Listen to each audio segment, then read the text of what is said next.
Yeah. Whew. I made it. I made it. Such a relief. All right, I always gotta have the chat work.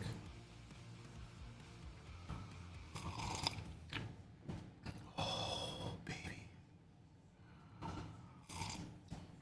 All right, well, let's try again. Oh, hey, my co-streamer has arrived.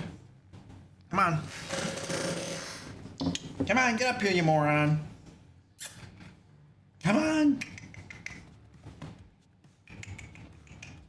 Are you coming up here or what? You are such a baby. Squeaky's like being hesitant. Come on, buddy. Come on. We do this every Thursday. Let's go. There we go. Get the bucket up here. The big bucket. The big boy bucket. Yep, Squeaky has arrived. Hello, ladies and gentlemen. What's going on? Oh, geez, making me pronounce hard words at the beginning of the stream. It's so heartless. Shiv Katal. It's like 3 syllables, but man, that's rough. Oh, shoot. There's more. Shiv Katal Power. Whoo! Hey, what's up? How you doing? You just blew my mind at the beginning of the stream. I think we're done. I think I'm gonna have to shut this down. I think I just blew a circuit. We're over. Sorry. Wayne Font. No, shoot, I screwed that one up too. I'm just not firing on full cylinders today, ladies and gentlemen. Wyatt Font. Don't even step on my keyboard, you big tub. Jeez. Yeah, he's a big tub. Wyatt Font. Hello, what's up? Goliath Cleric. Hello, dude. Copper 9D6. What's up, dude? I'm having a struggle bus moment today, man. It's like slow brain. I was up late last night. The wifey and I went on a little road trip for the afternoon and evening, and I didn't get to bed till like 11 p.m. And I get up at 4, so I went to bed at 11 last night, and I got up at 4 to get work done. So I got like 5 hours of sleep. And so yeah, I think I have a legitimate reason to not be on my game right now. So that's how I'm gonna justify myself. Hero System Plus is waiting for Luke Puppers and Gatos. Los gatos han llegado. Bueno, un gato ha llegado. Está aquí. Would you like to introduce yourself to the stream? Soy el gato. There you go. He's the cat. His name is Squeaky. I don't know how to say Squeaky in Spanish. That's not part of my vocabulary. Sorry. Traveling Ashlar, hello. Ragnarok, what up, dude? Victory Lane Exotics Bill. There's got to be a story behind that name. I almost said erotics instead of exotics, and that would have been an even more interesting story, I bet. Yeah, I made it. I was late. Well, I was on track to start the stream on time and everything, and then I noticed that OBS was dropping tons of frames and my connection was crappy. So I had to restart the whole computer, and then, you know, that takes a little bit of time. But that fixed it, so we're good to go. I had no drop frames, and it's been going for 5 minutes or so. Almost 10 minutes. 10 minutes. Yes, 10 minutes. Oh, it took some time though. Jerry Shannon, hello. What up, dude? How you doing, buddy? I am doing pretty well. Wait, what? Ragnarok says, this time I have a very serious question. Is it hard to clean that bucket? I recently found one to order, but I'm skeptical about wood. I have no idea what you're talking about, dude. Thank you for your question. No idea what's going on here. That sounds like some sort of like hidden message, and I'm bad at puzzles, and I am not like, you know, if you like want to like discreetly tell me a message, you have to be very blunt and to the point. I don't catch the discretion stuff. Yes, very cute kitty. Do you play Pathfinder First Edition or Second Edition? I play Second Edition currently. Yes, I have played Pathfinder First Edition, also known as D&D 5e. It's pretty much the same rule set. Not 5e, 3.5. It's the same rule set as 3.5, which I played for a long time. So yeah. The Rocket Crotch. Hey, Rocket Crotch. What's up, dude? How you doing, buddy? It's good to see you, man. I totally know how to pronounce your name wrong. I do it. Wait, no, I don't. I pronounce your name wrong right every time, wrong or right. All right, Rocket Crotch. We're moving on now. Thank you. Matt, what's up, dude? How you doing, buddy?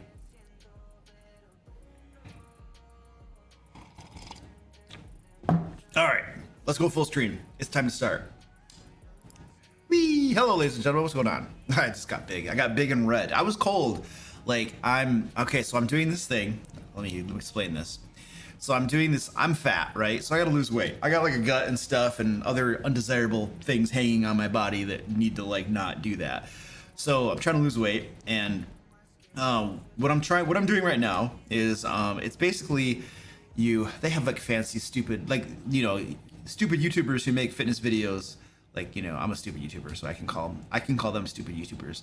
They make these fitness videos and they have fancy terms and stuff. I think they call it every other EOD meals, or I don't know. The whole idea is that you don't eat for a day and then the next day you can eat, basically.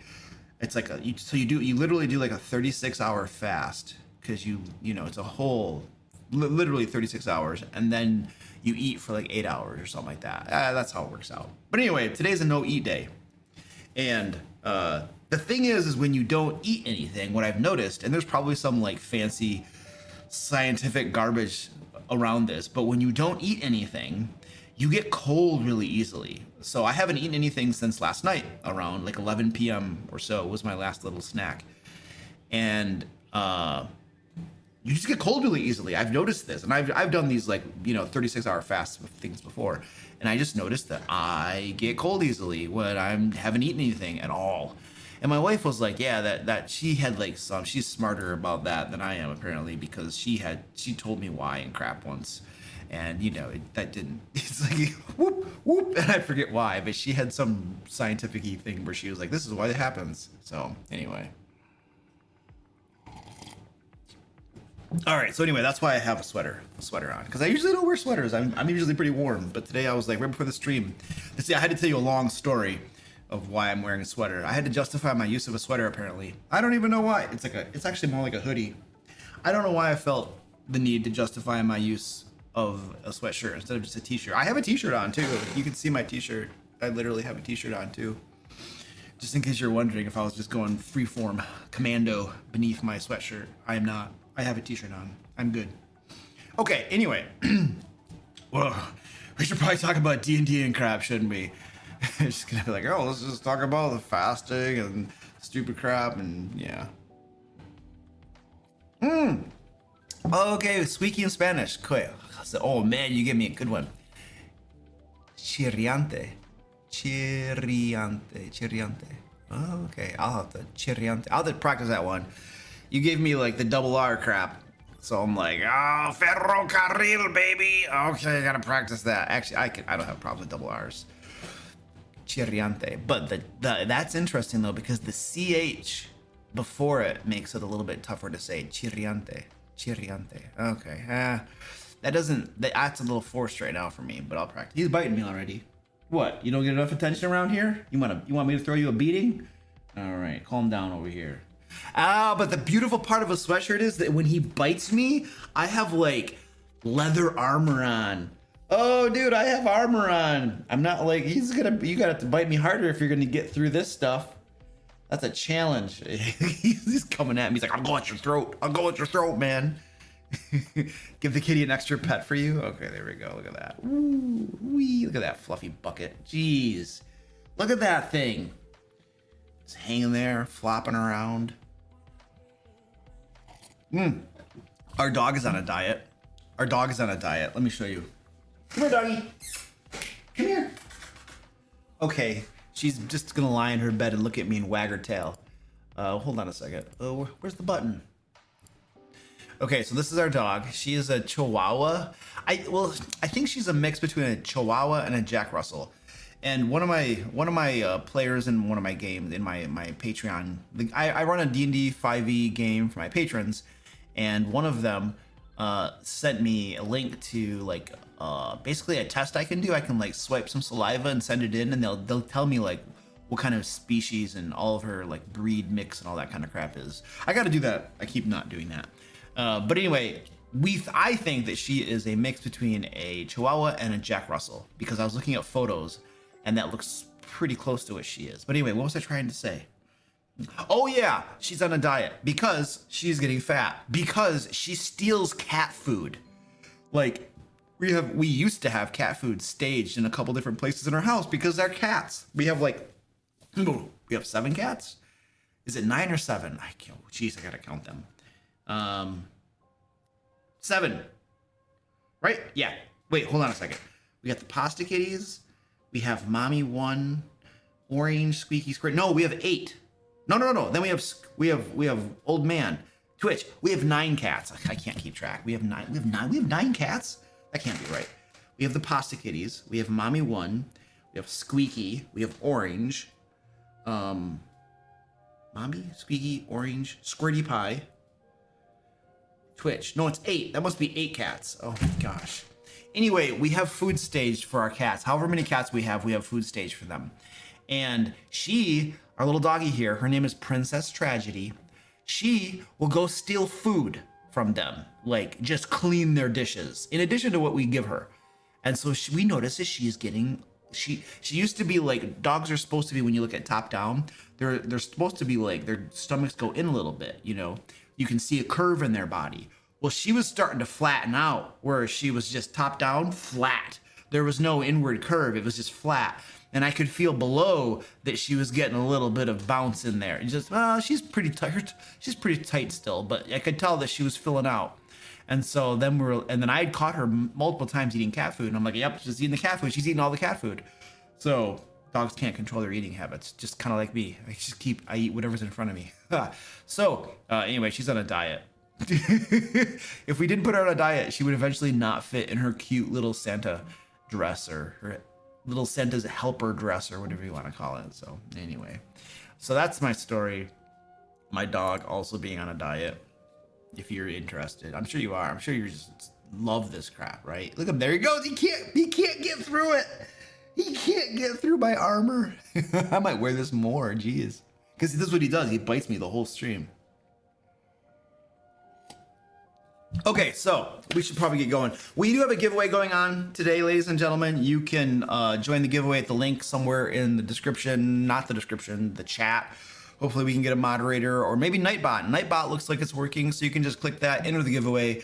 We will draw the winner to the giveaway at the end of the live stream. The winner will get $50 DM Lair store credit, where you can get tons of cool stuff. Basically, we have lots of different resources for your D&D 5e games. We have adventures for you. Lairs and Legends is full of adventures, and then Loot and Lore has lots of other GM resources in it. We have monsters and traps and puzzles and stuff. You can also get Secret of Game Mastery, which is like, you know, just GM advice and templates. The templates I use to, you know, design my own games and stuff, and keep track of my ongoing sessions. Just lots of cool resources. We have map packs over there. Like, there's just lots of cool stuff. Anyway, the winner will get $50 to go over there and, like, you know, help yourself to whatever you want. And we'll draw the winner at the end of the stream. So there we go. What happened to Diaper Doggy? Diaper Doggy died. Diaper Doggy died. She had kidney disease, and that's a death sentence. If you have a pet, like a cat, or go for the armor, don't go for the watch. Good, I gotta cover my, see, she went for the watch. This is an expensive, like, Fitbit. Well, I mean, it's $100, but it's not, okay. All right, $100, that's not cheap, okay? Not to me. So this is like an expensive Fitbit, and he likes to go for it. Well, you're not coming on my lap. You get the table, that's it. You get the desk. I gotta cover my watch up with my armor. What was I saying? Oh yeah, the doggy died. So she had kidney disease, and it was just kind of like downward spiraling. She had gotten to the point where she wasn't eating at all. And once you get to there's no cure for kidney disease for animals. You basically, the only thing you can do is try to control it. You know, you give them special food that's super expensive. And then you can also, if you help with their hydration, you can do like injections, like basically IVs under their neck skin and stuff to help hydrate them, because kidney disease. They drink a lot and get dehydrated a lot because their kidneys are trying to like filter and cry. So I don't know, whatever. So anyway, but once they get to the point where they're not eating, if like some emergency like IV crap doesn't work, it's over. It's over. So anyway, she's gone. Diaper doggy bit it. She was an awesome little doggy, and then we got a new one. Now we have, and when she does, the great thing is this little doggy does not need diapers because she is potty trained. Our last dog was also a Chihuahua, but she could not potty train. She just like stands up and she's like, I gotta go. If she's in her bed, she would go in her bed. She's just like, I gotta go to the bathroom. I'm in my bed. So anyway, but this Chihuahua is potty trained, and she's really good at it too. She's only had one accident, and that was my fault because in the morning, the first thing I do when I get up in the morning is I take her outside. And I forgot to take her outside one morning, and I was giving everybody cat food and all this stuff, and then the next thing I know, I think I went upstairs and I like brushed my teeth and showered and stuff. I don't know, but I came back down and there's a puddle, and I'm just like, yep, I forgot to take her out. So that's my fault, but she's been a super good doggy, and we've had her for 2-ish months or so now. Oh yeah, too, by the way, this little angel, we're totally getting distracted. Where's my thing? This little angel right here almost killed my mom. So we were like, what was it? I was babysitting my mom's dog, Pugs, and my mom had come over. This was a couple days ago. My mom came over to pick up Pugs. Pugs is a little Pugs is a mix between a Chihuahua and a Pomeranian. So this cute little adorable fluff ball, lots of energy, super happy, just amazingly playful, loving dog. Anyway, my mom had come over to pick up Pugs, her dog. And my mom has keys to the house, so my mom like came in through the garage, and this little cute Santa's helper, Princess Tragedy, bum rushed my mom and was like, row, row, row, row, row, row. And fortunately my wife had just taken our dog here outside and had a leash on her. And so my wife had the leash holding the dog back as the dog was trying to get at my mom, I'm gonna kill you. And so, yeah, it was like a close call, but she's a little monster. Like she only weighs she's probably getting close. She's like 15, maybe close to 20 now because she keeps eating cat food. So she's not like a heavy dog, but she turns into a little monster. Oh my word. I would not want this thing attacking me. It would be terrifying. Oh, jeez. Anyway, she's a little monster when she wants to be, man. A Pomeranian? Is that what you call a Chihuahua? Oh, a Chihuahua Pomeranian mix? A Pomeranian? Oh yeah, that's cool. So Ragnarok says, Luke, the only correct answer to question how many cats do you have is not enough. Yeah, the thing is that we're actually going to our cat, I think it's this cat actually. I think it's Squeaky. I'm pretty sure it's Squeaky. He keeps spraying places in the house. And it hasn't happened. I should not say this. It hasn't happened for probably a week. Well, I haven't found anything for a week. That's the thing. So we got this dude, or it could be another one, and I just blame him because I caught him doing it before, so I always blame him now. And I told my wife, it's like, we're done. No more cats. Like, this is it. We're just gonna ride this out. It's kind of like when you're betting at the casino and you got your bets on the table, like you're playing craps, and you got money on, you got the 6 and the 8 are placed, and then you're writing out your line bet, and you're just like, we're riding it out, dude. We're just gonna see what happens, nothing more. We're just gonna ride it out till the 7 comes. You're just riding it out, And so I told my wife, we're gonna ride out the cats because this like spraying. We literally had to replace all of the carpet in this house. And we now have hardwood floors. Down here in the basement, we have like that premium vinyl laminate stuff. There's a special name for it. Because you don't put hardwood in the basement. That's a bad idea. Water and stuff does not work well with hardwood. So, but we had to get rid of all the carpet in our entire stinking house. because the cats had been spraying in certain places. And to be fair, it was really dated, and the carpet in the second story was nasty and ugly. It was like from probably the 80s, or I don't know when it was from. But anyway, these cats. So anyway, we're riding the cats out. We're not gonna get any more cats. That's just gonna be the way it is, because I can't take the spraying and oh my gosh, it's just a nightmare. And they're all fixed. They've been fixed. The first thing we do when we get a cat is we fix the cat. But we got a male. One of them is just, doesn't matter. It doesn't matter if he got him chopped off. He's like, I'm spraying, and this is my vengeance or something. So anyway, vinyl plank flooring. There you go. There, that's what you call it. Thank you.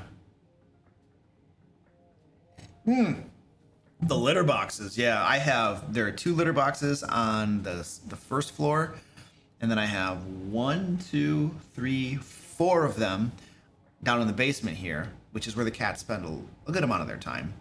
So that's 6 litter boxes. Yeah, so I have 6 litter boxes, and I have to clean them every day.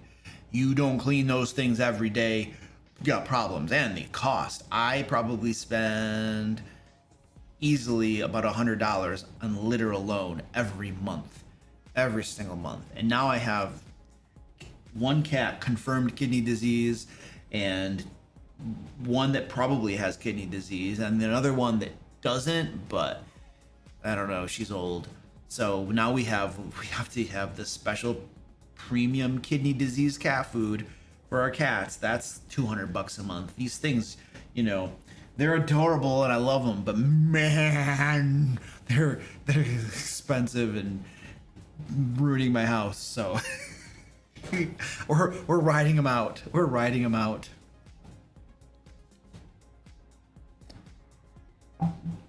Okay. All right. I got Poppy down here. Poppy wants to come up. All right, Poppy, come on. Oh. All right. Here's Poppy. This is the old man. This is the dirty old man. He's almost 20 years old. He's almost 20. He's a big boy. Well, he used to be a big boy. Now he's getting scrawny. He only likes to eat lickable treats. Okay, so we should probably keep going with the live stream. I'm sure you guys all love this, but the last thing I want to mention, while I got my cats up here, is that our next Kickstarter, Dungeon Drifters, is launching in the spring. It's planned for April currently as a launch date. So we are making a board game. This is a cutthroat dungeon exploration board game where you plunder dungeons, kill monsters, and level up, and you get tons of power, and it's really cool. This thing takes like 10 minutes to set up. You start playing really quick. The rules are super easy to learn. You can explain this to casual friend gamers who aren't like super hardcore and stuff. Younger family members, it's perfect for that sort of thing. So let's pretend like you got like friends maybe that are like interested in D&D or games similar to that or something, or like family members you want to like play with and spend time with and stuff, but like D&D is too like heavy or something, and games like Gloomhaven or Zombicide, forget about it. The scenarios take up an hour to set up, and then you have to like, the rules are they can be moderately complicated, but this is like a lightweight rules, quick setup, fast, fun. You play with your friends. It's really cool. We've been designing it since August, and we're at a pretty good spot to play testing. Anyway, launching in April, and this is a prototype, obviously, and then so there are going to be acrylic standees, acrylic miniatures for the game, which is beautiful because then we can show off the gorgeous artwork that we have for the game. Like a lot of these plastic minis, it's like you don't paint them. Nobody ever paints these plastic minis, and they don't really. I mean, they can be cool, but like the acrylic standees, you show off. Like this is like part of the prototypes that didn't get done properly by the company, and so we're getting new ones. But you can show off the beautiful artwork in full color, double-sided. It's just like, oh, it's so beautiful. And then we got the cards. These are prototype cards and stuff. So, the artwork is just, like, what? Some of this artwork. There are some that are my favorites. This is Frank's beer hat. This is like an example of the loot you can get. You can get Frank's beer hat in the game. There's a fairy princess bubble wand as part of the loot you can get. Like this is like kind of like a whimsical fun game. It's don't take yourself too seriously. Yeah. So but anyway, that's the April. There's like a link down in the chat, or yeah, links in the chat and stuff, where you can sign up to get, you know, notified when we launch and stuff. And also, besides signing up with your email and crap, you can make a reservation. Or, I'm sorry, I'm distracted. This cat's prowling back and forth. This is what he does. I'll be working up here, and this is what he does. He just walks back and forth in front of me, you know, and just wants attention. If you like do a reservation, a $1 reservation, you're going to get a free acrylic mini Silk Von Arachne and his loot drop when you back the project. And so basically, and your $1 reservation counts towards your Kickstarter pledge when you back the project. So it's really free. You just have to do a reservation before we launch, and then you get a free acrylic standee and the card and the loot drop and all that kind of cool stuff. And yeah, it's sweet. So if I had, yeah, thank you. Okay, good gravy. I'm about to put him down because he's really starting to distract me. Okay, so there you go, Dungeon Drifters. So yeah, link chat, sign up. It's cool. Yeah, there you go. The Rocket Crotch says, let's pretend you have friends. Luke Hart 2025. What do you mean? Not let's pretend you have friends, you know? I didn't say that. I wasn't like saying you don't have friends. I'm sure you have friends, you know? I mean, everybody at least has an imaginary friend, or you at least have people that you think are your friends, even if they're really not. So I think we can all agree that that's reasonable, right? Okay, let's start doing the Q&A stuff. See, he sits here and is mostly good. This guy just wants to prowl back and forth. He's like, I want you to give me my attention, otherwise I'm gonna let you know. Oh, baby, that's nice. He likes that. You did say those specific words. You said other words too, but I decided not to include them. Oh, okay. That's fair. I mean, that's fair. You know, I mean, news reporters do that misquoting thing. And they basically fabricate stories by quoting things out of context or something, or just lying. A lot of them are lying, and they get sued for it and stuff. So that's like, you know, a thing now. You know, just not telling the truth and just totally fabricating and misrepresenting what's actually happening. And that's kind of going on. So it used to be the news, you know, it used to be that news just reported stuff, you know, but now they all have agendas. That's fun stuff. And they're all owned by people who have strong, like, you know, leanings. And it's a sloppy world, ladies and gentlemen. All right, Q&A. Bring back that shag burnt orange and avocado carpets from the 70s. Oh, I didn't live in that era. I think I could pass on that. Cats are inexpensive pets right up until they are no longer inexpensive. Yeah.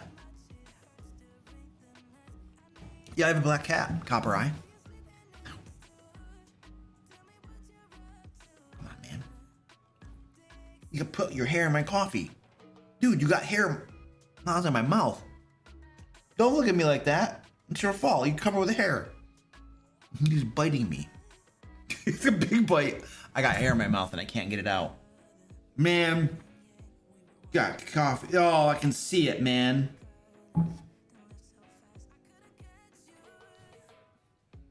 Man, it's in my mouth. Don't you? He's like looking away. He's like, I didn't do it. Yeah, you did. All right. Let's see. Put him down. That's harsh. Yeah, I just speak bluntly. I'm not gonna be, you know, whatever. Just a little present. Oh wait. Oh, somebody sent me a super chat or something. First time tuning in live. I found your channel because I'm in a great campaign for over a year, so I wanted to know how to be better as a player. Oh, cool. Thank you, Blake, for the super chat. How to be better as a player. So all I can do is speak from my experience. I'm not a player very often, but I am a game master all the time. And so, as a game master, I can definitely tell you what you don't want to do as a player. So one of the things that annoys the crap out of me is when players who don't pay attention. So like, I'll have a player who is clearly not paying attention to what's going on because the group will all have a conversation, and then he'll say something and it's very clear that he wasn't paying attention because he was doing something else. And then the group has to like kind of repeat some of the stuff and fill him in. And that's really annoying. And it bogs down the game a little bit here and there. And it's really annoying. It's super annoying. It's super annoying. I get a little snappy with him sometimes because he's not paying attention. And I'm just kind of like, oh, man, dude, just pay attention, dude. Or I'll literally have just said something and then he'll ask the question and I'll just kind of like repeat myself because I just said something. So pay attention. Pay attention as a player. If you can take just brief notes about what happened during a game session so that you have a clue for the next game session, that's usually appreciated. Other players will appreciate you because you're the player who remembers what happened.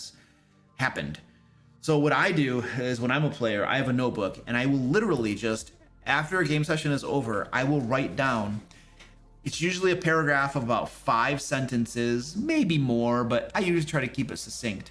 I'll take a minute to write down a few sentences about what happened in the game session to remind me of, refresh my memory, so that the next game session, and then before the next game session, I will just read my paragraph. It's one paragraph. Like the barrier to entry is so small. I'll read that paragraph before the next game session so I have a clue. And then sometimes it's funny because I'll be in a game and like the game master asks for a recap and all the other players are like, and I'll just be like, I'll pick up my notebook and I'll very obviously hold it up so that they can see that I actually took notes, and I'll read my notes. It's like rubbing faces in kind of. I'm kind of a jerk sometimes. It's like, just take notes, folks. Take notes. It's easy. Man, it's like it's like your minimum responsibility as a player. Like, remember what happened. And if you have a bad memory like I do, write it down, So I would do that. Don't interrupt the game master. Don't interrupt the game master. What's wrong with you? Stop. I hate it when players interrupt me when I'm talking to the group as a whole about something that's like narrative description or something that's important. And it's not just if you interrupt me, like cut me off, but it could just be like you make a side conversation or a side comment to another player. I hate that crap. That's still an interruption. It distracts other people. It distracts me. Knock it off. What's wrong with you? Have some respect. It pisses me off. It makes me really upset because it's like, dude, like if I'm describing a scene or I'm saying something, just shut your mouth. Like, just be quiet, wait, and you're gonna have a turn to talk. And I don't monopolize the game table talking. I don't. I'm a quiet game master.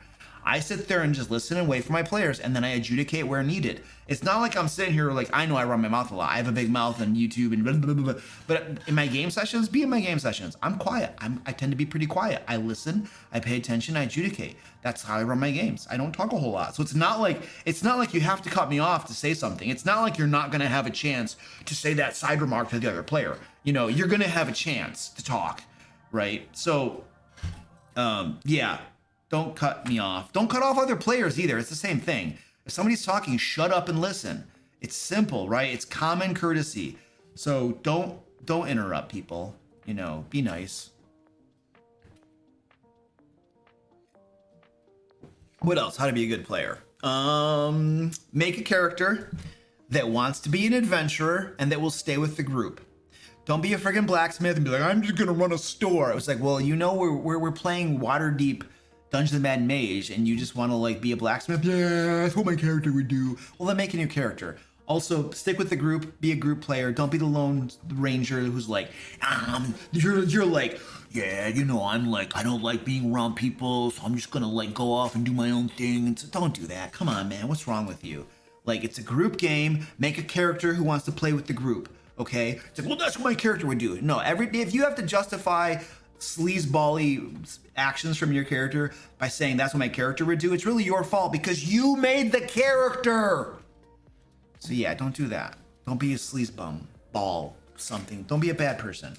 So those are two things I think that's important to be a good player. Hey, if you can like follow plot hooks and stuff, and if you know what the game master like, and follow your other players, follow the lead. If you see stuff like if you can tell the other players are like, they want to X, Y, and Z and stuff. Try to be supportive of other people and improve the game experience for others. Don't look only to support and make your game experience good, but think about other people and how you can make their game experience better. Because the thing is, this is just in life. If more people are thinking about how they can help others, right, and like have more fun or have more enjoyment in this, and how can I serve you and be good to you? If everybody had more of that sort of mentality, then everybody's just like, lifting up everybody else, and it's just be a better world. But the same would apply to your game session. If everybody's just like, how can I make the game better for everybody else? My game master, the other players and stuff, and if everybody's doing that, then you're gonna have a pretty darn good game. So I think that's something to think about too. So there's a few these are all high level. These are all like conceptual these are principles, right? To play by. They're not like discrete little like, don't make an artificer. Those things suck. And I have no idea. I don't even know if artificers suck. I don't even know if there are artificers in the new game, the 5th edition, 2024 version. So, yeah. Okay, there you go. All right, throw your questions. Keep the questions coming. If I missed it and you posted it a while ago and I didn't answer it and you think I'm ignoring you, you're right. I'm literally ignoring you because I didn't like your question. No, come on. I just didn't see it. Just feel free to repost it. It's funny, at the end of the last live stream, somebody was kind of freaking out a little bit. Like, I posted my question and you didn't answer. It's like, dude, there's lots of questions, man. And you look at me, I'm distracted. I got cats biting me. I got this cat throwing hair in here. I'm like, I got to talk about my Kickstarter coming up. It's like, I got all this and that's like, if I miss it, I miss it. I'm sorry. It's not like I'm like, personally don't like you because I can't pronounce your name or something, and I'm like, just repost it. Nobody's gonna smack you. I've got like one moderator and he's probably working on something else and like half listening to the live stream, so nobody cares. It's all good. But if you spam, we'll beat the crap out of you. All right, so be careful. It's like, Luke, that doesn't make sense. You just contradicted yourself. I'm a jerk. I'm sorry. Okay. Oh, Artificers in Unearthed Arcana right now? Okay, that's cool. Lots of people like Artificers. I've never really been a fan. The 5th edition Artificer that was published, it was too complicated for my tastes. As a player, I tend to like simple characters, like characters that are very straightforward to play. A rogue is very straightforward to play and super cool. I love rogues, my favorite character probably. Super straightforward to play. Fighters, barbarians, Paladin, you're starting to get a little too complex for my taste, and I know a Paladin is not that complex. Once we start getting into like spellcasters, well, actually, spellcasters, as long as you know the spells and what they do, they're not that complex. But my gripe with spellcasters, my problem, this has been my personal, as a player problem with spellcasters, is that I don't like casting leveled spells because then I don't have them anymore. And so what I find myself never wanting to cast any of my leveled spells because I'm afraid that I won't have the resource anymore. And then if I need it, I won't have it. So I end up never using it. So it's just like, I don't know. I have a problem up here playing spellcasters. So I usually don't play spellcasters, except for clerics. I'll play a cleric because my philosophy with the cleric is that if I make a cleric that is geared toward melee combat, I can play the game and fight stuff and hit stuff and run in heavy armor and stuff, and then I'll throw a heal, or I'll throw the bless spell, or I'll do this every so often, so I can kind of be a utility caster and help people in a good way, keeping them alive, but I'm also like a little tanky, go in there and fight stuff, and I can do cool stuff. So then I don't have to worry too much about my resources because I'm contributing in combat in a way usually a little different than just spellcasting. So anyway, I don't mind clerics. They're cool. You can't get through my armor. I have like armor class 12 and you can't handle it. See? Look at that. 1 point of damage. You're a cat. I have like damage reduction right now. You can't get through my DR. You suck. You suck. Hey, I can feel that, but it still didn't hurt. Rub that crap in, punk. He bites me every stream. All right, let's go. Questions. Woo! Kingmaker says, I had a player who played a squeamish character that wouldn't loot dead bodies. Well, then his loss. He then pulled me aside to complain that loot's being handled unfairly because he wasn't getting loot. Yeah, he's a moron. I'm sorry, that's the fact. That's just what you call it. You got to call it what it is. It's like, It's like if I had a, it's like if my dog were like, I'm hungry, ruff, ruff, bark, bark, I'm hungry. And I'm like, there's food right there in your dish. Yeah, but I have to walk over there. It's like, stupid, man. Go walk over and eat your food. Go walk over and pick up your loot. It's not like in your D&D game, oh, it's a dead body and I don't want to pick up the loot. It's like you're not literally like, okay, so I don't mind dead things, generally speaking. They don't bother me. But if they did bother me and there's literally in real life, there's a dead carcass or a dead thing and I had to go touch it, then I probably in real life wouldn't want to touch it. But it's a game that takes place up here. You know what I mean? You're like bajillion years removed from like reality. You're not actually touching a dead body. So it's just, you just say, hey, I go over and I loot the body, you know? I loot the carcass, the bloody sack of flesh and bones. I loot that thing, you know? So I don't know what to tell you, but yeah, he just needs to go loot the bodies. I would probably, if I had a player that did that to me, dude, I would probably just be like, does not compute. Anyway.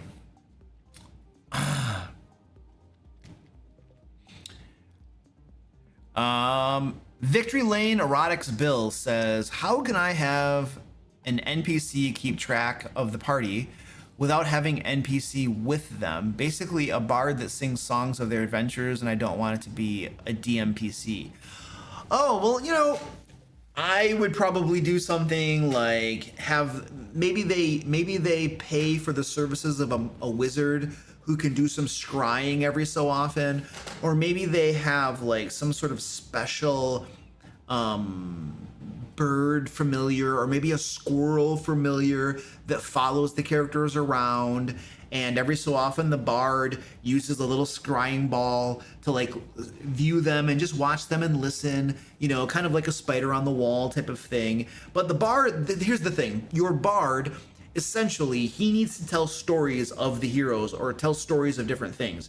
So the bard has gotten a little bit creative. He's figured out a way to basically have, you know, listening devices and viewing. He has like the fantasy version of cameras and like sound devices installed, you know, like the hidden camera in your hotel room or your Airbnb. He's found the fantasy version of doing that, essentially.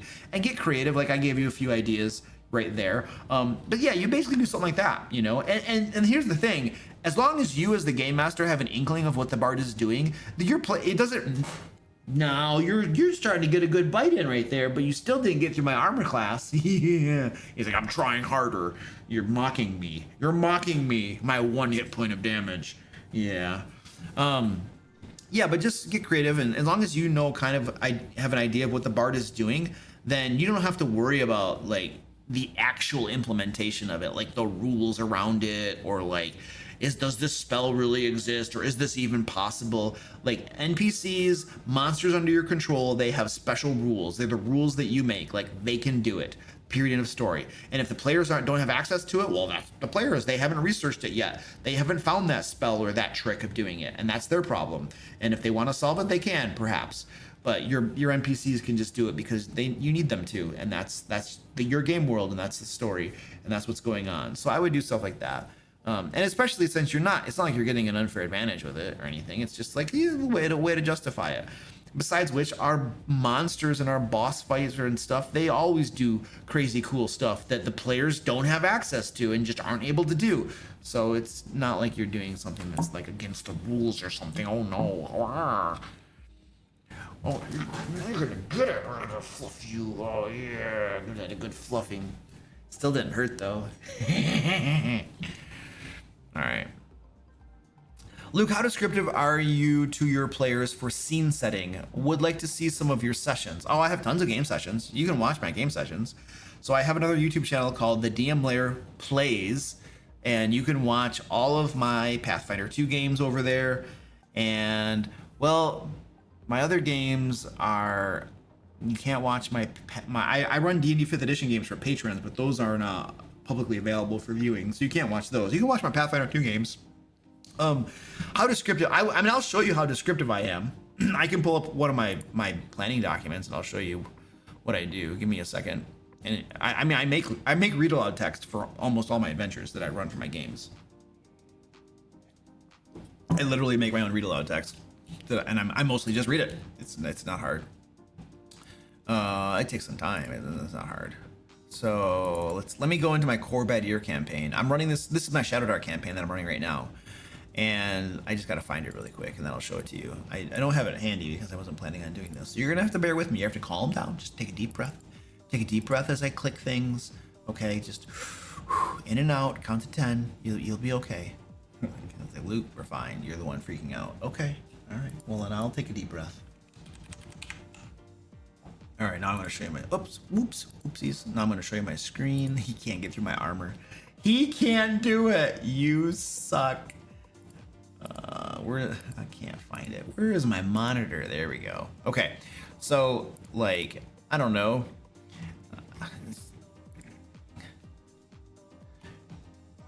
So this is like one of my descriptive texts. I have some descriptive text, you know. A mound of perhaps a dozen bodies is piled here. The smell is practically overwhelming. You notice a giant centipede on the ceiling eyeing the corpses, and then it descends to feed. Just as it scurries onto the mound, one of the corpses bursts into motion, grabs the centipede, rips it in two, and begins to feast on it. After a few gruesome minutes, the corpse finishes its meal and lies back down. And I'll do stuff like that, you know? This solemn chamber is dominated by a blah blah blah wide staircase that leads to a central altar made of smooth black stone. Flickering remnants of a once bright arcane flames dance faintly on either side, casting long shadows that stretch along the walls. Behind the altar, a large, cracked idol stands, half shrouded in darkness. Its features worn smooth by time. Yeah, whatever. I'll just make this sort of stuff here. Now, I don't have to do the read aloud text. I can just describe this on the fly, and sometimes I do that. If I describe it on the fly, I'm not going to be quite as eloquent as if I have pre-made read aloud text, but I'll still give a pretty good description. It'll be fairly decent, but it's only going to be a few sentences, like maybe 3-4 sentences. I'm not going to go on too long. My theory on description and like setting the scene is you want to give a high level description with more information available upon request. So if I say that there's a statue against the corner and the flickering torchlight, you know, kind of lights up the features of the face a little bit, that's all I'll say, you know, and then that's it. That's all you know. There's a statue and there's flickering torchlight. Okay, that's it. Now players might be like, well, Luke, I want to go look at the statue. Oh, okay, now I will tell you that the statue appears to be wearing a robe. It's made out of stone. It's wearing a robe. The hands are outstretched like this, and it's as though something once was held in its hands, but it's no longer there. All right, there's your more information that I gave you upon request. So that's how I handle setting the scene and description and stuff, because you don't want to just talk for like 20 minutes and give all these details and never remember it. You want to give them high level, a little bit of a teaser, and then if they go and investigate things, then you give them more information. That's how you run that. Okay, so we have a giveaway going on, ladies and gentlemen. There should be a link in the chat somewhere for you to join the giveaway. We're giving away $50 DM Lair store credit. We will draw the winner at the end of the giveaway. We got tons of cool stuff over on our site that you can get. Also, don't forget to go check out the Kickstarter Dungeon Drifters that will be launching in April. There's a link in the chat as well where you can like sign up to get notified when we launch. And of course, if you are familiar at all with our Kickstarters, the first 3 days usually of our Kickstarter, we have super deals going on, early backer specials where you save tons of money. So you definitely want to get notified when we launch so that you can save tons of money. Okay, if you don't want to save money, then don't worry about it. But like, you know, most people like to save money because then you can buy more crap, which you probably don't need. But anyway, you need this. You need this.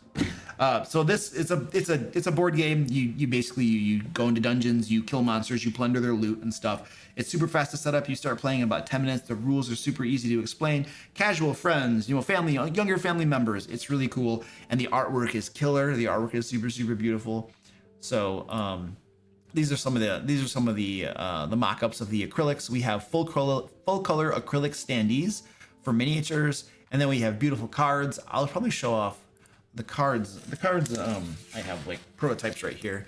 These are the backs of the cards, like super beautiful. Like I love how we did the cards. Our artist did a killer job. And then we have like, you know, they got monsters and stuff, and then wands and the heroes and stuff. So anyway, it's cool. Just click the link in the chat, and then you can sign up to get notified. And if you put down a $1 reservation before the Kickstarter launches, that $1 reservation will go towards your Kickstarter pledge, and you will get a free mini Silk Von Arachne and his loot drop, the card and all that kind of cool stuff, and the acrylic standee and the Silk Von Arachne's card and the loot card and all that good stuff. You'll get that included for free when you back the project as well. So definitely put down your $1 reservation, because you get free stuff, and the $1 counts towards your pledge, and it's like $1, so who cares? So anyway, when you click that link on the description, you'll be able to put your email in to get notified, and then the next screen will be where you can opt in for like the $1 reservation and stuff. So check that crap out. We're gonna be launching in April, and it's gonna be really cool. And I have to say it's gonna be cool because I like help design it. Zach, who is Goliath Cleric in the chat here, he's probably gonna get credited as the lead designer of the game, because he did like 80% of development work, and I was a little bit just kind of along for the ride, being like, this is cool, let's do this, or maybe try this or that and the other. And obviously I was very involved in the playtesting and stuff like that. But anyway, it's super fun, super cool. All right, there we go. There's our little plugs and stuff. So let's try some more questions. If you got skipped, you can repost, I don't mind. Michael says, have Squeaky bite him. That will make him pay attention. Oh, have Squeaky bite the other cat? Oh, have Squeaky bite the character or the player who's not paying attention? Yeah. All right.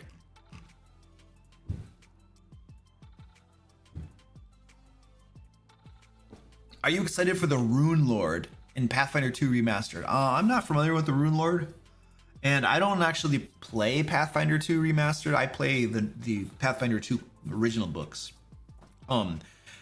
We bought my players and I all bought like the original Pathfinder 2 books, and we had been playing for like maybe 6 months, and then all of the remastered started coming out, and I have the remastered stuff because Paizo is amazing, and they'll send me the books.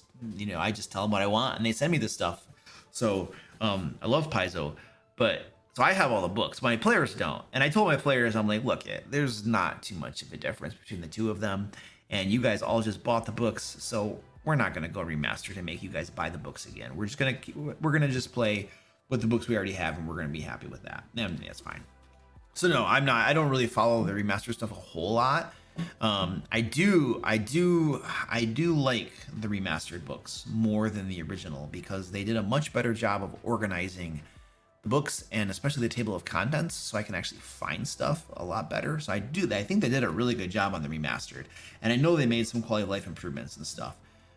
But I just don't have the heart to tell my players to spend more money when they just spent it. Yeah.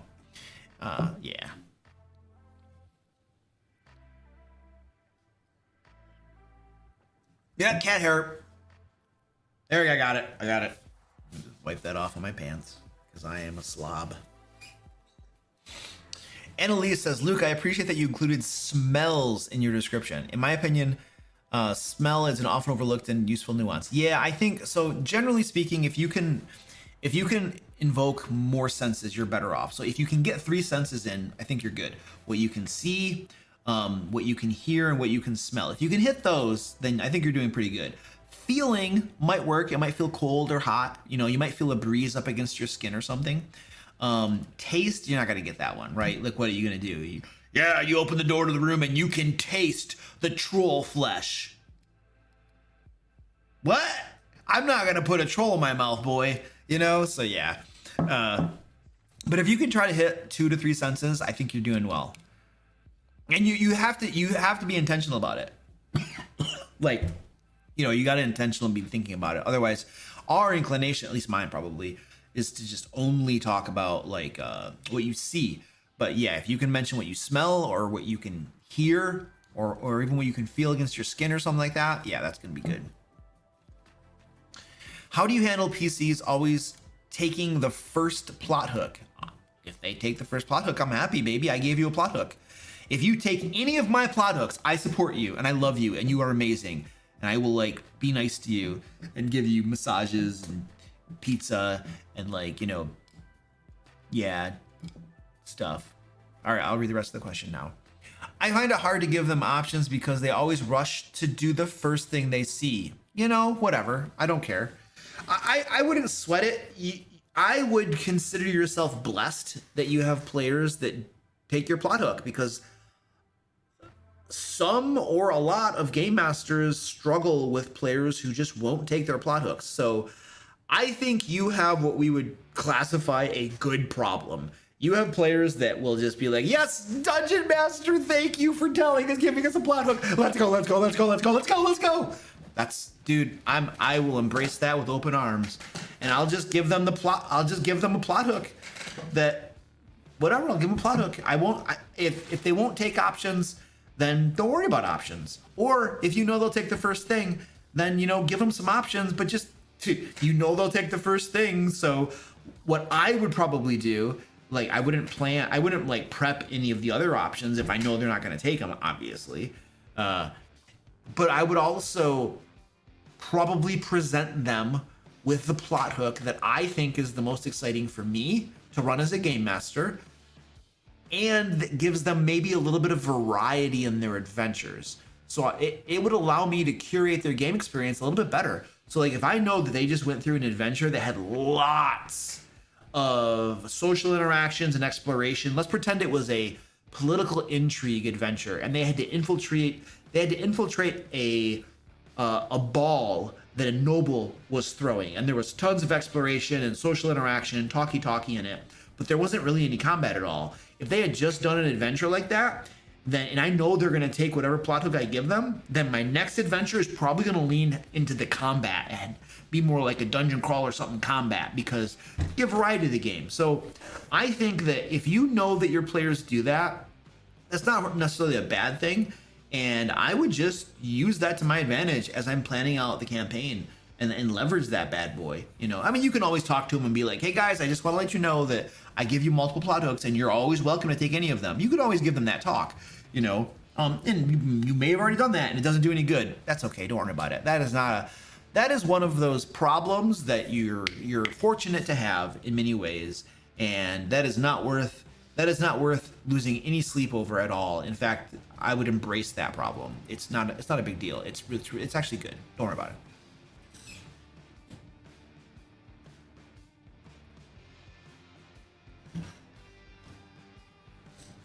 Is there more cat hair?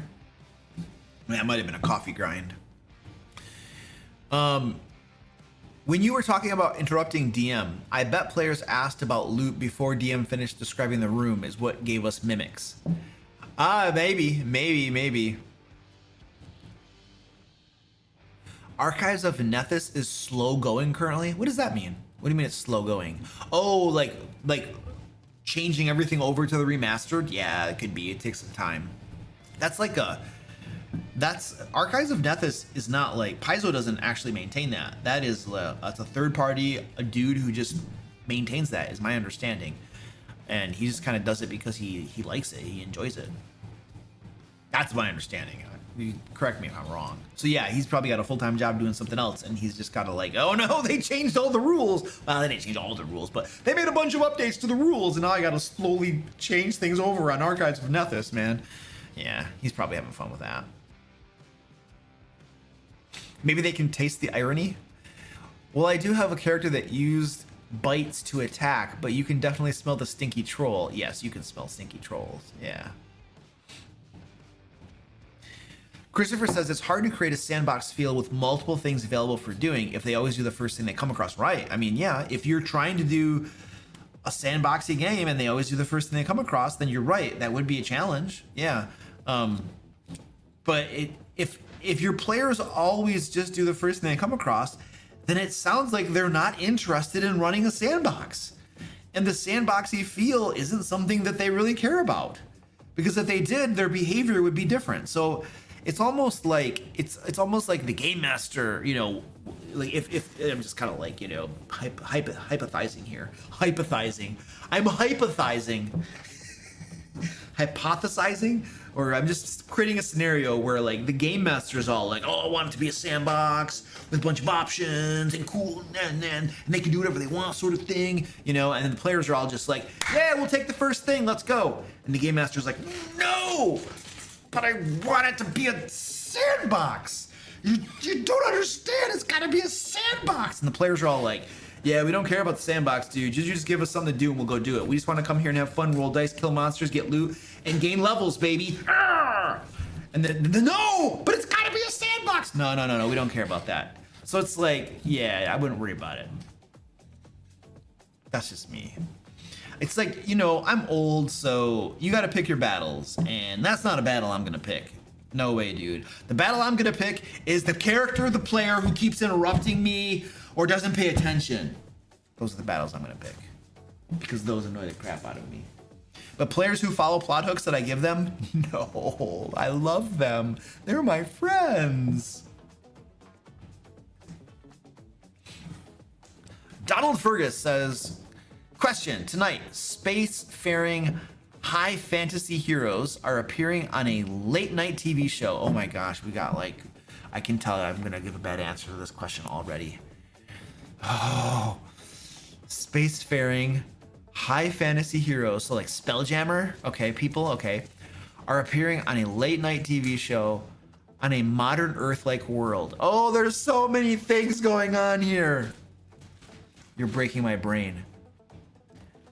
Any ideas for good skill challenges and or NPC vibes for the host? I told you I was gonna fail this question. I told you I was toast before I even got done with the question. I don't know. Oh my gosh. Any questions for good skill challenges and or NPC vibes for the host? Oh, dude, I'm done. I'm gonna pass. I'm sorry. I'm so happy this wasn't a super chat because then I would feel bad and I'd have to come up with a bad answer.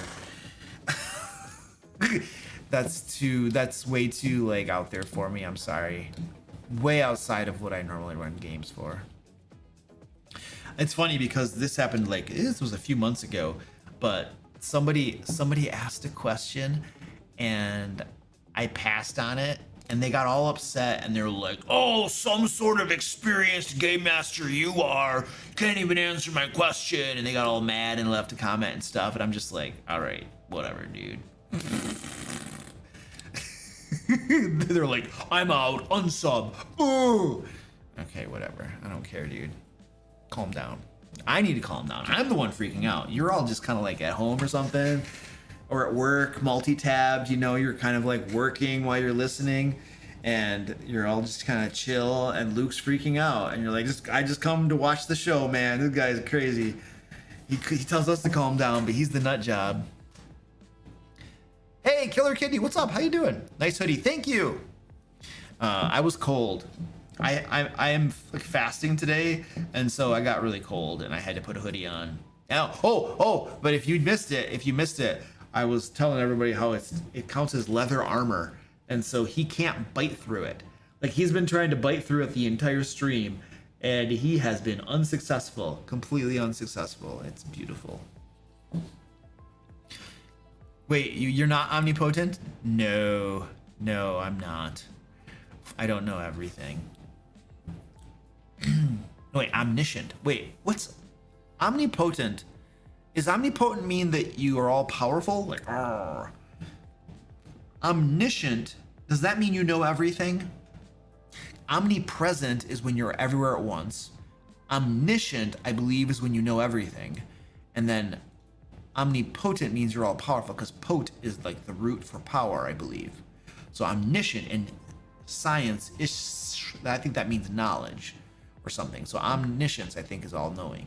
No, I'm not. I am not. I wish I were. I could read people's minds and stuff. Dude, you know one of my dreams? Like, I fantasize about this. Check this out. So, I like playing craps. Okay, it's a gambling game. And one of my fantasies is if I were able to tell the future, like just about 3 seconds into the future, if I just knew the 5 seconds, 10 seconds, if I could see 10 seconds into the future, I could win that game every time.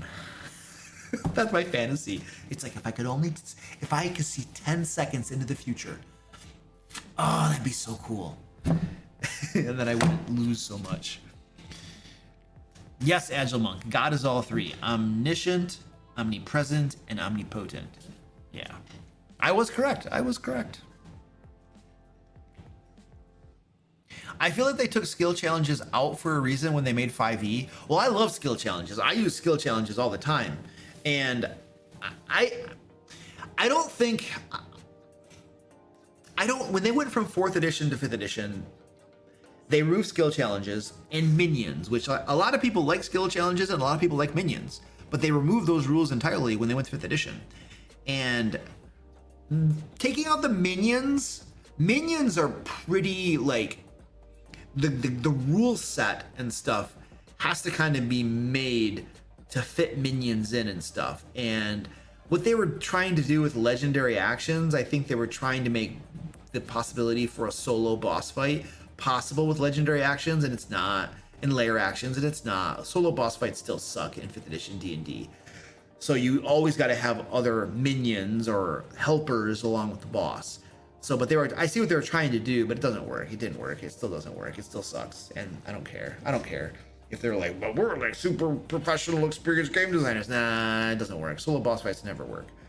So, you have to have minions. So the 4th edition minion rules, they didn't get ported over, but that's probably because that would have to be like tightly coupled into like the game design of like monsters and like encounter rules and stuff. That'd be my assumption. So you can kind of see maybe why they wouldn't pull minions over, but skill challenges is an easy win. Pulling over skill challenges into 5th edition is an easy win, except there are some cases where skill challenges would suck in a game. But I'll get to that in a second. I'll tell you my story about the time that we had a skill challenge in a game that really made me upset, and I'll tell you about that story. So, what was I going to say?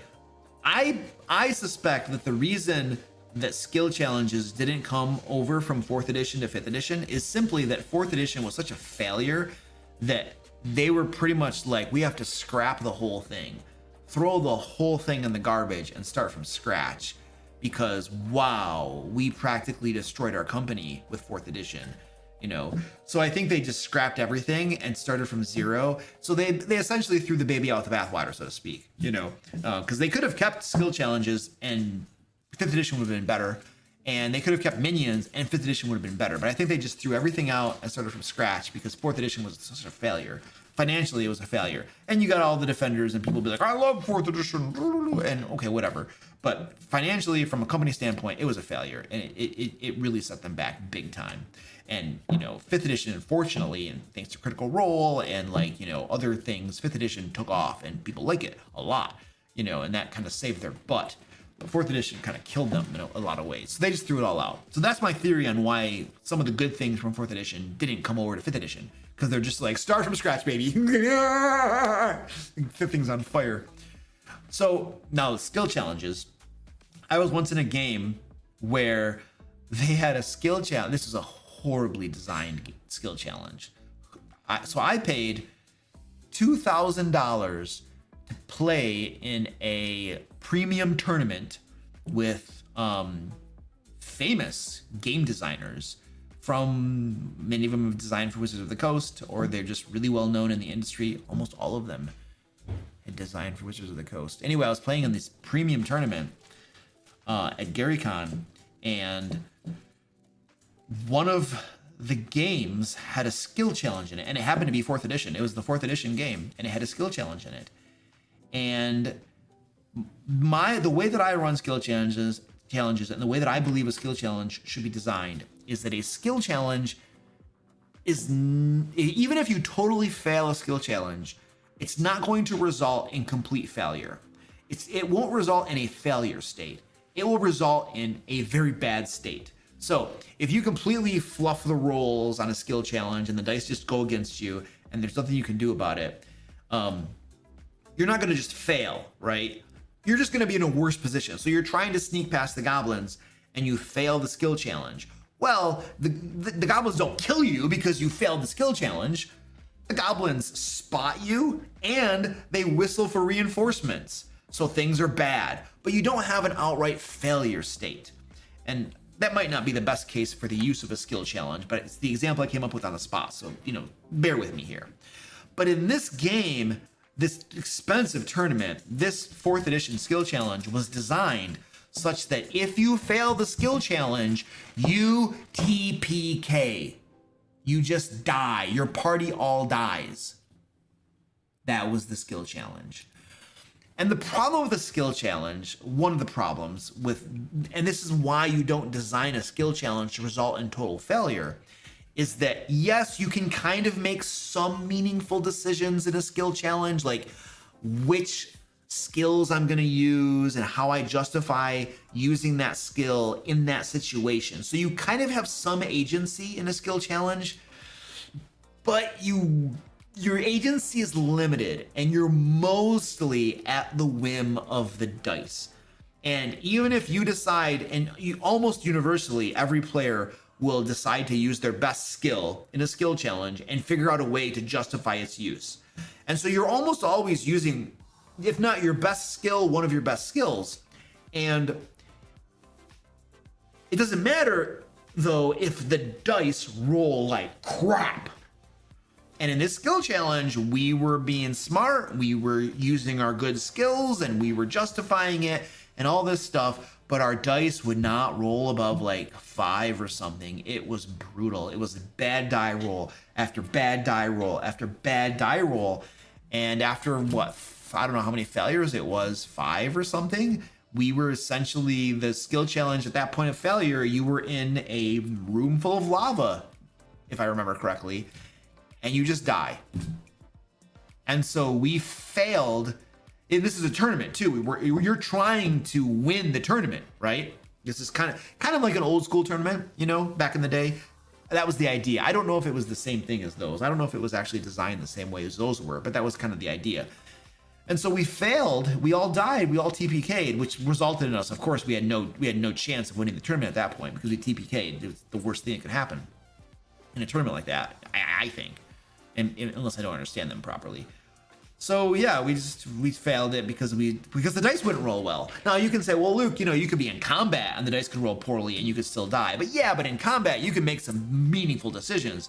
Like if the dice are rolling really poorly for you and you're a cleric, well then cast Bless and the dice don't matter, you know, and or something, you know. And if you're the paladin and the dice are rolling poorly for you, well then just go stand in front of the thing with your shield and dodge, and they can't hit you, and you're just gonna soak up their action economy. So it's like in combat, yes, the dice could roll really badly, and that's gonna make it harder for you.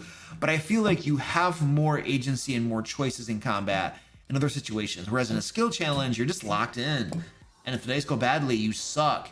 So I feel like that's why I feel like skill challenges, it's a little bit different, right? And it should not result in total failure. So anyway, yeah, that was my experience with skill challenges and crap. So I don't know what the point of that story was, but there you go. You got a cool story, I suppose. Uh-oh. Go bite him. Go bite him. My dog will bark at the smallest of noises. It's good. You want your dog to bark at noises. Like that's what they're supposed to do. You know, when somebody's breaking into your house, bark, bark, bark, bark, bark, bark. So you get up and get your gun, you know, and then be like, all right, good job, doggy. I got it from here. All right. Yes, levels of success in skill challenge. That's how you should do a skill challenge. There should be levels of success. So usually when I run a skill challenge, 3 failures is going to end in like the worst failure state possible. And usually you have 5 to 7 successes that are required to pass the skill challenge. You could do more, but it's going to get really hard at that point. So let's pretend I usually do 5 successes to pass the skill challenge, because that way I usually have 5 players and each of them is probably going to get to use their best skill, you know. So like, usually that's how I do it. And then 3 failures will fail the skill challenge. So if they get all 5 successes, then the best thing possible happens. If they have 1 failure, there's a negative consequence, not too bad. If there's 2 failures, it's a worse consequence. If they get all 3 failures before they get 5 successes, then it's like, yeah, the worst possible outcome is gonna happen. But it's not like you can't overcome it. You can still overcome it. You know, you might have to fight, or some bad thing happens, or maybe you're rescuing villagers from a burning building, you know, and you get 3 failures on your skill challenge. Okay, so there were some casualties and the building burned down, because like the firefighters or whatever couldn't put it out fast enough because you got in the way trying to rescue people and there was this big fuss, and so you impeded their ability. And so there were casualties, some people died, and the building burned down. But it wasn't a total failure. You still rescued people, you know, out of the burning building. It wasn't, and maybe there was like some valuables that could have been recovered that you didn't recover because you got 3 failures. So not a total failure, just negative consequences. You know, there's like a scale. And that's how a skill challenge really should be designed. But for whatever reason, this 4th edition one was just brutal and dumb. It was bad game design. Period of story. It's like, I don't care how famous you are. I don't care how famous you are or well known you are as a game designer. You will make mistakes. You will. Doesn't matter who you are. You're gonna make mistakes, and there's gonna be things you design that you're gonna be like, in retrospect, you're gonna be like, yeah, I did a bad job on that right there. I should have made that differently.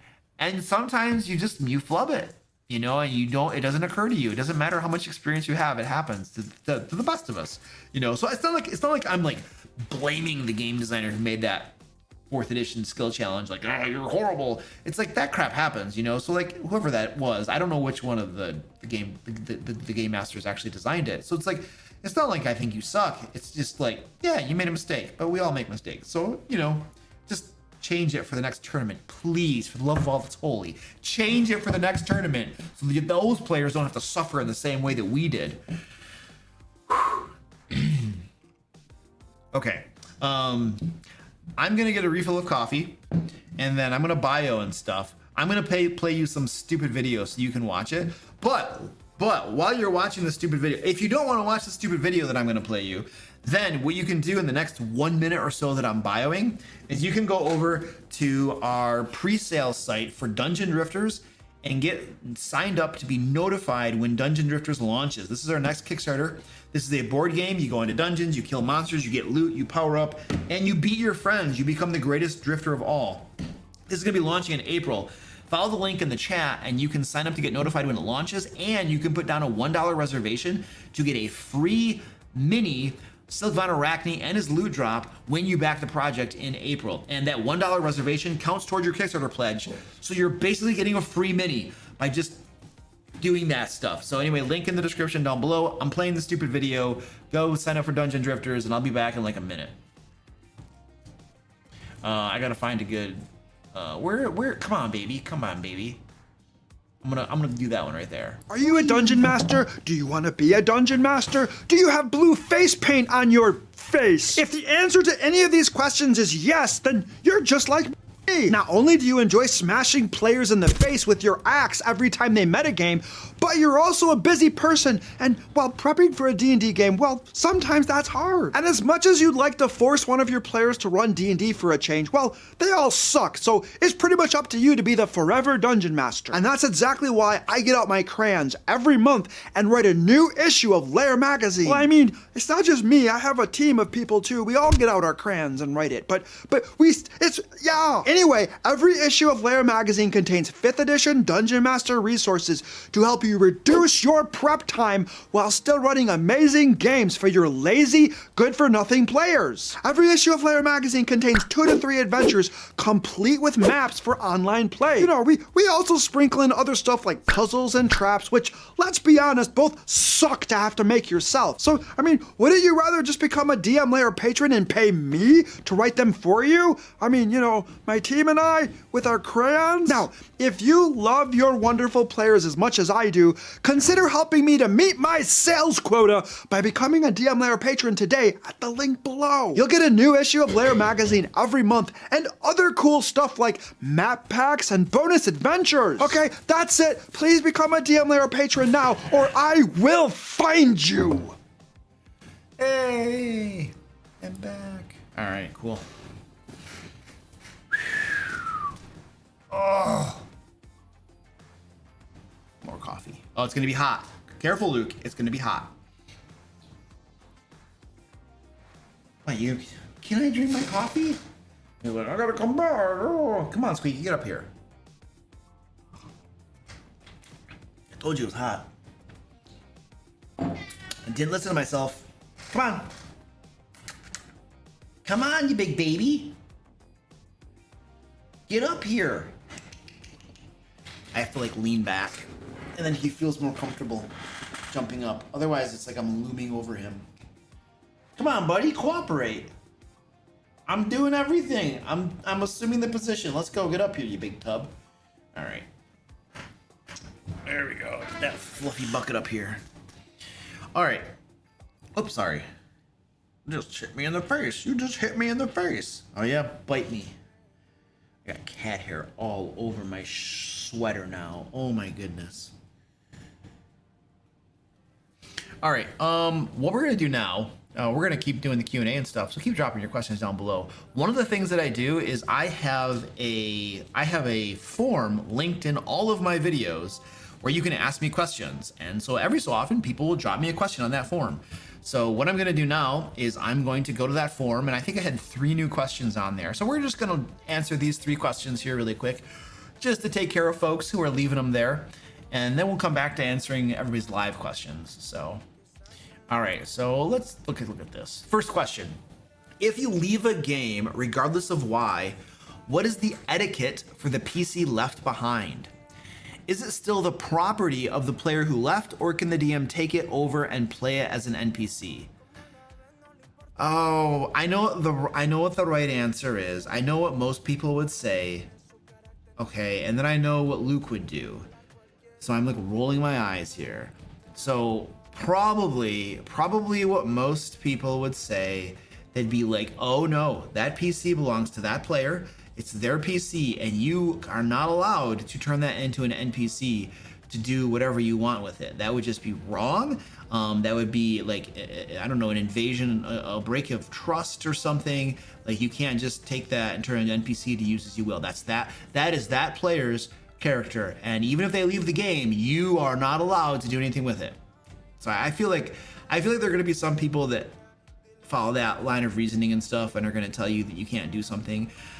Look, as a game master, I'm running the game, and if you leave the game, 1, you're not gonna know what I do with your PC anyway. 2, you left the game. You lose your agency the moment you leave the game. If you want to influence what your PC does and says and whatever, stay in the game. But if you leave the game, your PC becomes an NPC, and I'm going to do whatever I want with them.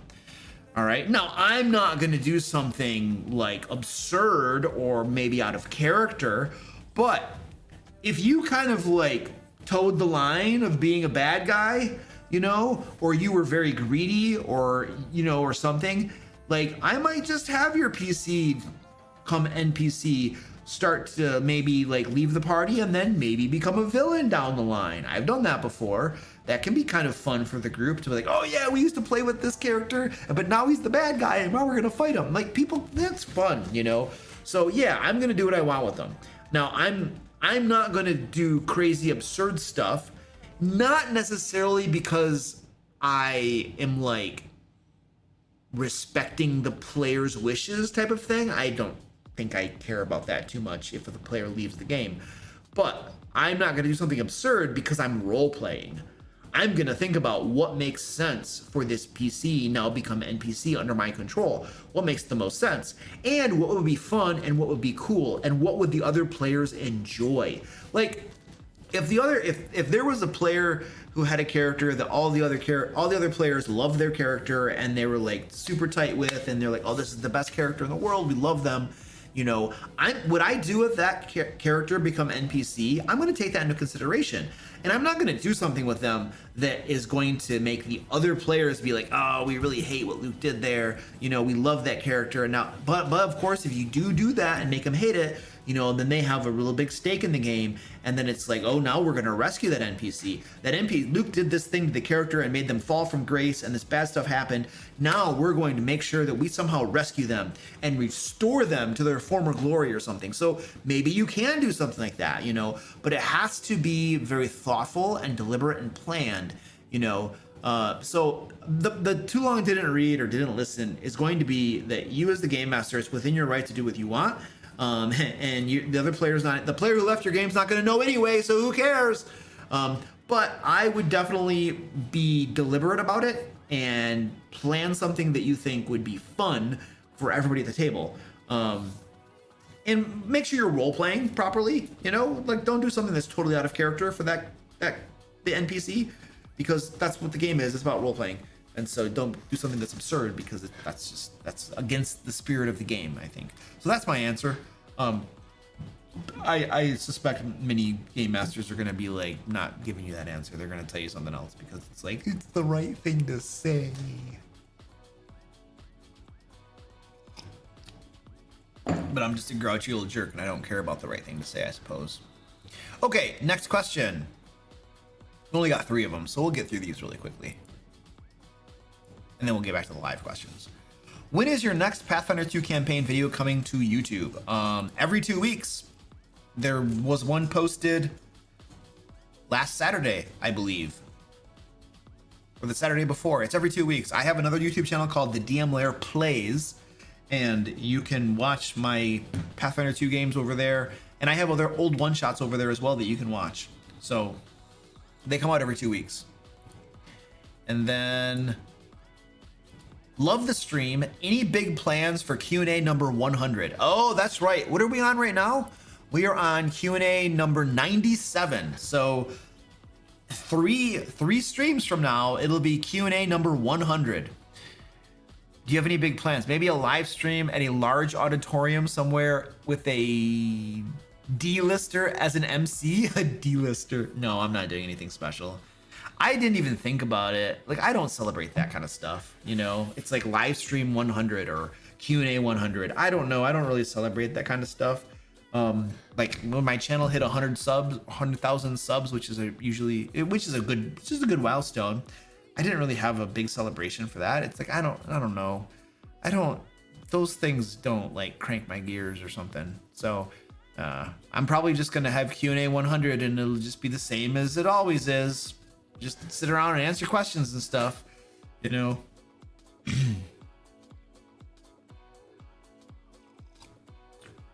All right. That is...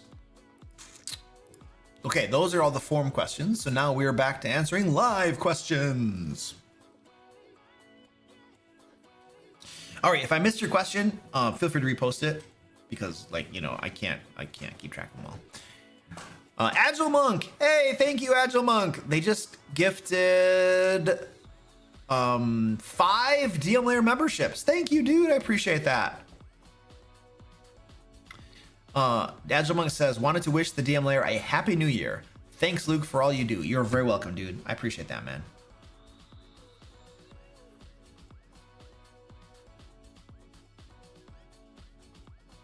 Dylan says, thought I was subscribed this whole time. My bad, Luke. Oh, it's all good, dude. The Rocket Crotch says, question for the Barbarian. What color of crayon tastes the best? Ooh, you spelled color with a U in it. You must be from the United Kingdom, Great Britain, England. I don't even know what I'm supposed to call you guys. There's probably a proper term, and I just don't know what it is. But I know there are 3 different things to say, and I just don't know which one to use. Oh, anyway, or you're from like, I don't know, whatever. Maybe you're from like South Africa or something, and I'm just wrong. Anyway, Rocket Crotch says, what color of crayon tastes the best for the Barbarian? Oh, blue. Always blue crayon. Are you kidding me? You always eat the blue crayon. Blue crayon tastes the best for sure.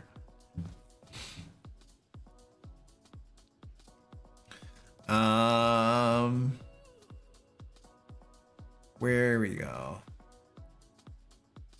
I had a PC die in my game and they came back as Undead Captain for the Necromancer Big Bad. It was a really cool fight for us. Oh yeah, I mean, I don't know. I think I have found that I don't allow PvP in my games. And so I have found that many times, not always, but many times I've found that players really get a kick out of fighting each other. So if one of the players gets mind control and then is forced to fight the other players, usually that's a fun moment. Not all groups like that, but I've had some that really like that. And then the same is true like when a character comes back as a bad guy that they get to fight. That's a cool moment because they never get to do that sort of thing. It's a special treat, you know, because Luke usually doesn't allow PvP, but now is our special moment to do PvP. So yeah, I think a lot of times players enjoy that. Not always, but a lot of times they do.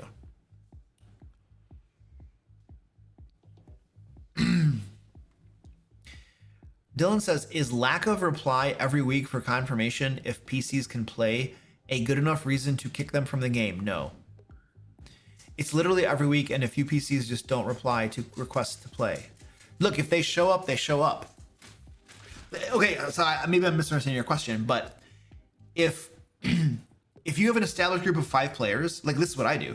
Like I have 6 players in my Pathfinder 2 game, and I will send them an email every 2 weeks. Hey guys, remember we have a game on Sunday, and none of them will respond to my email. But the purpose of the email is not to get confirmation that they're coming. I know they're coming. If they're not going to come, then they say something, right? I don't need 6 people saying, yay, Luke, we'll be there. We'll see you then. We'll see you then. I don't need that crap, right? All I need is tell me if you're not going to be there. So if I get no responses, then that means I'm going to have 6 players show up, and I'm happy with that. Now, if you send the message out and the players say nothing and they also don't show up, then that's a problem. That's just like ghosting you, ignoring you. It's a no call, no show, right? That's a problem. So if you have players, if you have a regular scheduled session and you notify them and then they just don't show up, well, there's got to reach a point where you say, hey, you're not actually playing in the game anymore because you don't show up. Then yes, I would remove them. I have removed a player once for this. He was doing that. I would email the group and he wouldn't say anything, and then he would just not be at the game session. And that happened a couple times. And after 2 times of that happening, I was like, hey dude, I've noticed that you're not showing up to game sessions and you're not responding to emails. Is something going on? What's going on? Is everything okay? And he's like, no, Luke, I'm going through a really rough time right now in my life. Things are just kind of messed up. And I think I'm probably going to pull out of the game. Okay, that's cool, dude. No worries. It's all good. So I mean, in that situation, the guy was a friend. I'd known him for a little bit, not like years, but like a little bit. So, I approached it a little bit delicately, like, hey, I feel like you should try to assume the best of people unless you have reason not to. And in this case, he just wasn't saying anything. So it's like, hey dude, what's going on? Is everything okay? And it turned out it wasn't. And so he pulled out of the game. And so, it's fine. But yeah, I would just, I've given you a couple different ideas and approaches. I think that, I think I've answered the question at this point, and now I'm just talking in circles. So I'm done. Thank you.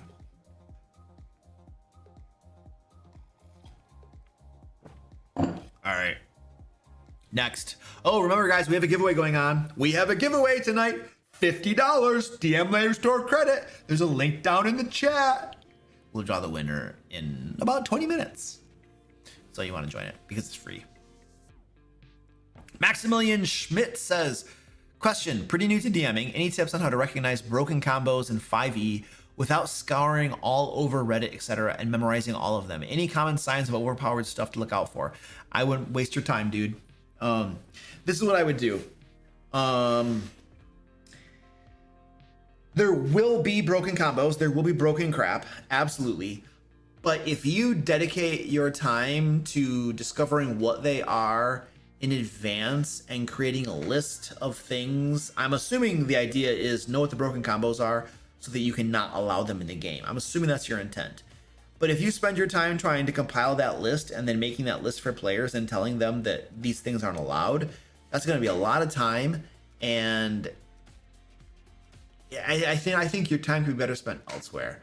What I would instead do is I would just tell my players, hey guys, this is D&D 5th edition. There are broken combos. Some things are crazy broken. It can get really bad. If there comes up in the game situation where there's a broken combo, then be aware that I'm probably going to make some changes to it. There's going to be a nerf or something, or maybe something won't be allowed. You need to be aware of this. Set that expectation with your players, because what's going to happen is you're going to have players who go on Reddit and they're going to watch certain YouTube channels that are devoted to telling people what the broken combos are. And you're going to have players that learn these things, research them, and then come to the table with those things. And so what you need is like a blanket protection, a blanket disclaimer, a blanket cover your butt where you've already told your players in advance that if you come with a broken thing, I will change it. It won't be allowed. So that's what you do. You just tell them a big blanket warning in advance. And then if somebody shows up with something that's broken, then you make an adjudication, a ruling, a change on the spot. Now, but here's my rule of thumb. I don't usually outlaw something until I've seen it in play at the game table. There are some things that seem like they're broken on paper, and I'm just like, ooh, I don't know about that. But when I experience it in the game, I'm like, well, you know, it's actually not as bad as I thought it would be. Yeah, I don't have a problem with that at all. I thought I was gonna have a problem, but I actually don't. So it's okay, it's fine. So I usually, not always, there are some things that I see and I'm like, no, not happening. But usually my standard mode is allow it, keep an eye on it. If it causes a problem, then I make a change, right? There was an instance of this was there. I forget what it was, but this was a couple of 3 years ago or something. There was a rogue feature from like Tasha's, I think it was. It was a new feat that allowed the rogue to do something crazy. Man, I wish I could remember what it was because it would make the story a whole lot better. But I allowed it, and it was broken beyond belief. It was nuts. And I was like, no, that's not happening. There was another one where this was a barbarian feature, and I actually remember what this one did. I allowed this to see how it would play out, but it was a barbarian feature that basically made it so that the barbarian could, and they had, I don't think they had any limits to the number of times they could use this, or maybe they did, but the barbarian could basically use this feature, and it would force any monster, it would make it so that any monster, if they attacked anybody else but the barbarian, they would have disadvantage on the attack roll. And if they attacked the barbarian, it was a normal roll. And so the effect of this was that when we were playing the game, if the barbarian used that on a creature, that creature would then really only be able to attack the barbarian because disadvantage is so brutal in 5th edition, right? So like you have to attack the barbarian. And the reason I ultimately said no to this, and somebody in the chat probably knows what this feature was, but the reason I ultimately said no to this was that if the barbarian just, even if it's limited use, they just save that use for the boss fight. And then when the boss fight comes along, they compel the boss to only fight the barbarian. And then at that point, there were 2 problems with that. The first problem I had with it is that it really limited my agency for playing the game. It made it so that I could no longer make meaningful tactical decisions in the game, and I wasn't having fun because I felt like I had to attack the barbarian now, and I can't do other things like that I think make more sense, you know. Now in the case of like a bunch of normal monsters, not a big deal because I have 5 monsters and you compelled one of them, I'll use the other ones however I want. But in the case of a boss fight, if you're making it so that my boss must do a thing, that's taking away my agency to a great extent, which makes the game much less fun for me. And I'm all about the game masters having as much fun as the players. I think that's super important. But the other thing too is that makes the boss fight really suck because now the boss has to attack the barbarian who has damage reduction up the wazoo. The cleric only focuses on healing the barbarian if it's even necessary. And the whole boss fight really just becomes a boring exercise. And so for those reasons, when I saw that feature in action, I was like, no, that's not going to work for the game, guys. Sorry. And so that was, I was like, no, you can't do that. But, you know, I saw it in play first, and then I had very good reasons for it was negatively affecting everybody's game experience. It wasn't, you could argue whether it's overpowered or not. That wasn't the problem. The problem wasn't whether it was overpowered or not. I don't know if it was. It might not have been. The problem is that it made my game experience worse, and it made the game experience, I believe, of my players worse. And so because of that, it's like, no, we get rid of this. We're here to have fun, and if something in the game is causing us not to have fun, then it probably, asterisk, you know, disclaimer, should not be in the game. Yeah, my dog barked it. There was some noise. My wife probably closed the door, and the dog barks. That's what she does. That's her job. Her job is to bark so I can get my gun if I need it. That's her job.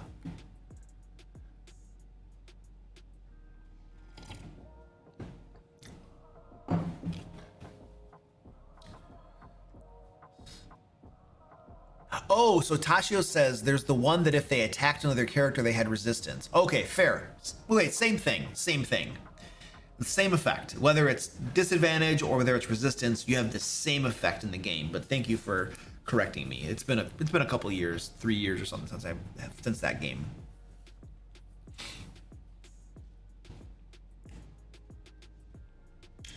All right, let's see.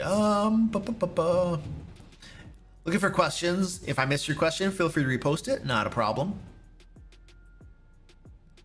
Min-maxing is different than using a broken build. Broken is taking advantage of an oversight by the designers. Yes.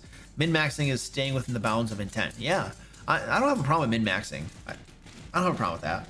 If you just want to tweak your build and you want to build something that's really cool and really powerful, I think that's fine. But broken combos are oversights by the game designers. It wasn't their intent. Like, for instance, one of the broken combos, my understanding is, what I've seen a video on, is one of the broken combos in D&D 5th Edition 2024 version. Why couldn't they have made our lives easier by just call it 5.5 and make our lives easier? So one of the broken combos that I've seen a video on is you can cast Spike Growth, and then you can grapple a creature and drag him back and forth through the Spike Growth, and dragging a grappled creature doesn't reduce your movement or something. So you can basically be on the fringe and then drag him back and forth along the Spike Growth for like crap tons of damage and stuff. And then I think there was like some sort of monk grapple build that made it, you could grapple with maybe a bonus action or something. I forget the details, but I saw the video and I was just like, wow, that is broken. And it's kind of an edge case scenario maybe, but when you find it, it's super broken. And so that's an example of an oversight by the game designers. I don't think they designed it that way. I give the game designers more credit than that. I might get grouchy sometimes about some of the things in D&D 5th Edition, but I give them a little bit of credit at least. I don't think they would have designed it that way.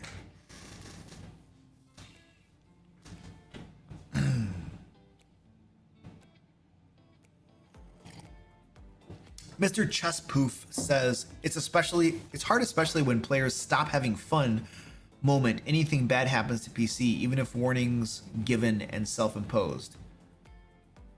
Oh, I don't know what the context is on that. Massage says it's both disadvantage and resistance. Oh gosh, really? Ancestral Protector from Path of Ancestral Barbarian. That's the one. That rings a bell. Totally that one. And then Marsev says that it's both disadvantage and resistance. That makes it even worse. Brutal. Good gravy. Christopher says it's 2d4 damage for each square. Oh, it's so bad. Yeah. Character weapon mastery is silly. D&D Shorts has made compilation of war crimes in 5.24. Really? Yeah, D&D Shorts, I tell you, man, that guy... Wizards of the Coast gave D&D Shorts they gave him a gift. Man. Oh man, he got his Christmas present in August, essentially, when, you know, they started giving out 2024 advanced copies at Gen Con. He got his Christmas present.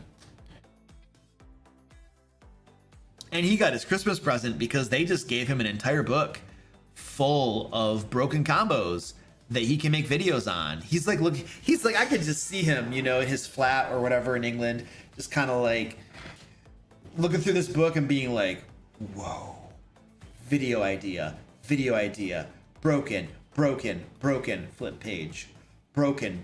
Oh, I got 3 months of videos planned already. Broken. Oh crap, you know, I'm exaggerating obviously to make a point, but yes, they gave him a gift. He's like, I got content for my channel for a long time. So I'm sure he is on Reddit a lot, because you know, it's a lot of work to find all the broken stuff yourself. So he does research, I'm sure, goes on Reddit and stuff like that. Maybe has people that help him find these things, you know. But yeah, dude, yeah, they gave him a gift. Uh-oh, there she goes. There she goes. She heard something. She heard a sound. Spike growth is the worst spell. I mean, if your movement can be compelled through it, yes, it can be a very brutal spell. It's pretty powerful. Watch out, Luke. Bitey attack. Yeah, but I got my armor I got my armor on, so he's having a hard time biting me today. Totally having a hard time. In the Tome of Horrors campaign I played yesterday, I had fun being a suicidal sorcerer who somehow survived the whole session. Oh, wow. Yeah, you got lucky, man. Tome of Horrors can be tough. It's toned down a lot for the 5th edition version, in my opinion. But it's still got some stuff in there that'll get you, for sure. Gulpy says, I just want to say that I'm a new DM and your video on mass combat was an actual lifesaver. I was stressing for so long trying to design our campaign's little finale, but now it's coming along great. Oh, cool. Well, I'm happy to help. What did you, so in that video, I talk about 3 different ways to use mass combat in your game. Which of those did you end up doing? Did you do it narratively? Did they have like little missions where they were basically playing normal D&D, but they were like they were like a strike force team that was helping the main battle, but they weren't actually doing mass combat? Or did you use like some mass combat rules to run the mass combat? Like, which approach did you take? I'm just curious. Where caster runs up and down dealing damage, and then an ally grabs you and drags you through the enemies again. Oh, so the ally grabs the spellcaster and drags you through the enemies? Whoa! How does that work? Because, wait a second, spike growth travels with the spellcaster? So the spellcaster casts it? Or is this like something different? Is this like Spirit Guardians or something? Are we talking about a different spell? This must be Spirit Guardians or something. I think we changed to a different spell. Because I'm pretty sure spike growth is a static spell that just stays in one place.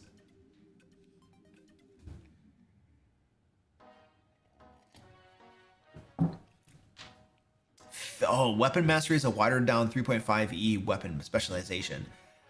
5th edition 2024 should have had feat trees instead. Oh my gosh, trees. Oh, the complexity, man. Making the game so complex.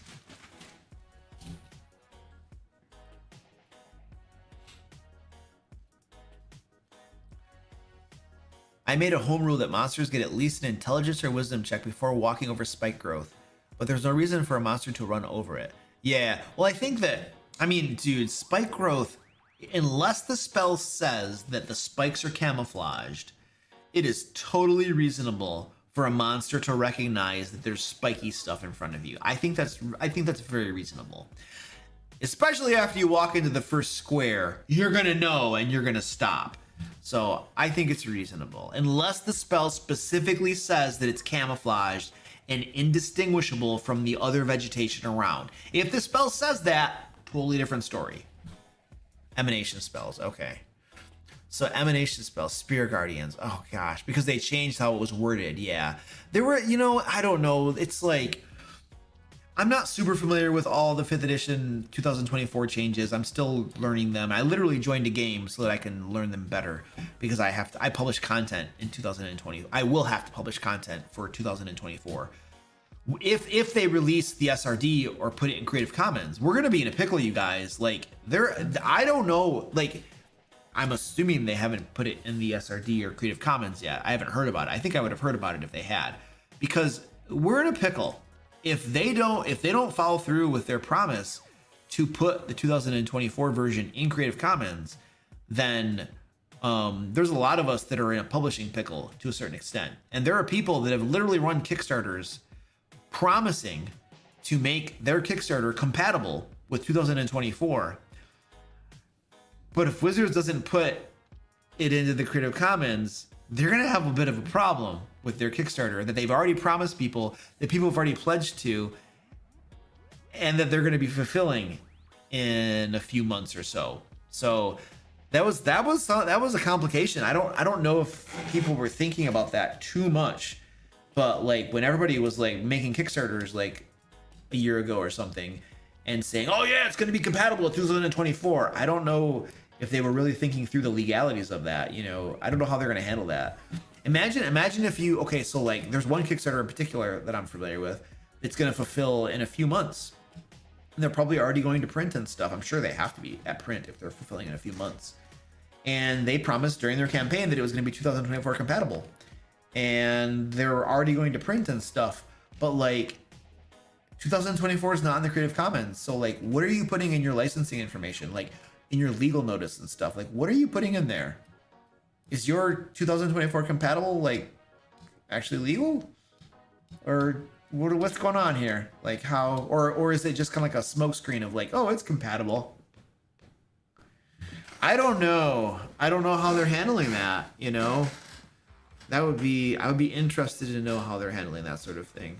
Because as a publisher, like that would be one of my big concerns, you know, about publishing in 2024, like the legalities of it. How can I make sure that my butt is covered legally, you know?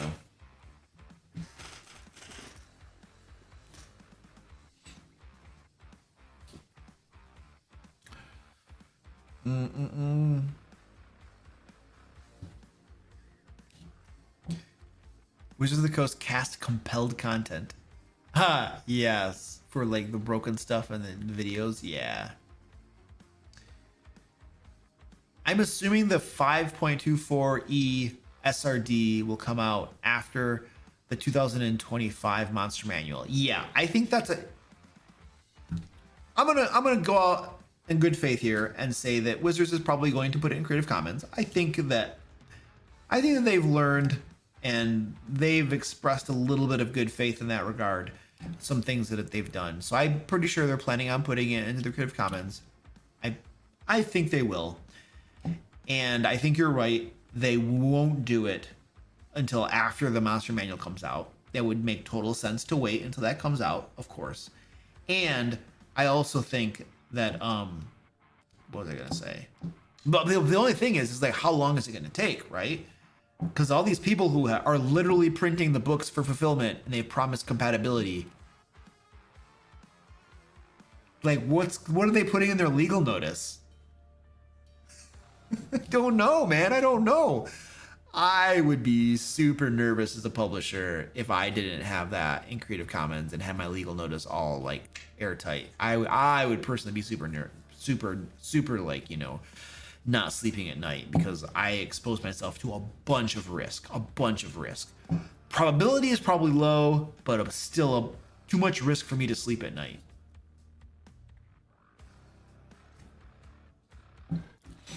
But of course, if you're running a Kickstarter and you don't promise compatibility, then you don't make money, potentially, right? So you got a conundrum.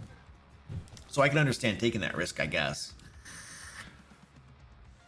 What do you do as a DM when players stop having fun anytime anything bad happens to their PCs? Get new players. What are you going to do?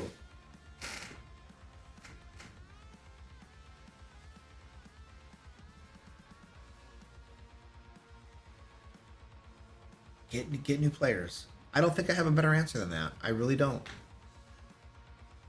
The game is about conflict. The game is about challenges that need to be overcome. There are enemies, there are bad guys, and the dice have a say in things. Bad things could happen to your PC because the dice roll poorly. You know, the game master sometimes doesn't even have like any say over some of these things. Like there have been times when I've had encounters that should not have been hard, but dice went badly and they maybe TPK'd or some of them died because of dice rolls. And it's like, as the game master, I'm not trying to kill you, but the dice are just, the dice have it in for you. So if you have players that like throw a hissy fit or something, anytime something bad happens to their PCs, I don't know that you can do anything about that. Well, first of all, I'm not going to change the game because you don't like it when something bad happens to your PC. Now, I'm not gonna intentionally do bad things to your PC, like, oh, you know, this enemy chopped all your legs off, so now you can't walk, you know. And it's like, how am I gonna fight then? I don't know, drag yourself along on the ground or something. Like, I'm not gonna do something like despicable to your PCs just to screw with you or something, you know, and make the game unplayable and enjoyable for you. But bad stuff is gonna happen to your characters. It's gonna happen, you know. Bad things are gonna happen. And if you're gonna freak out or something, or get upset or have a fit when something bad happens to your PC, it's like, that's just the game. That's the game, dude. That's the game you signed up for. That's the game rules. It's just part of the game. And I'm not gonna change how I run the game because you can't handle adversity in a fantasy game. I'm probably going to recommend that you find, ideally, a different game system where you always win and nothing bad ever happens to you. But then, is that game really fun to play? What's the challenge or the fun in that? When you just always auto win and nothing bad ever happens, there are no setbacks. That's a crappy game to play. There's no risk, there's no reward. So, but I would probably recommend to players like that, like, hey, you know what? This game's probably not for you. Like, my game is not for you. There might be a D&D game out there somewhere where nothing bad ever happens to your characters. I don't know of one, but you're welcome to go try to find one. But if you're gonna stay here, you need to stop complaining and moaning and throwing a fit when bad stuff happens, because it's getting old, dude. It's getting old. This is the game. Dice do things, and these are bad enemies and stuff. And guys, this is the game. If you don't like the game, that's fair. It might not be your cup of tea. Go find a different game. But this game is gonna be like this. And if you don't like it, then that's okay, because we all have our own personal preferences and things we like and dislike. But that's how this game is. So if you don't like it, then I suggest you find a different game to play in. And if that means all of your players walk, well, then they walk and you find new players. The beautiful thing about being a game master is that you are in demand and you can almost always find more players. That is one of the wonderful things about being a game master. So I don't know. I think that's kind of like my gut response. That's my gut response.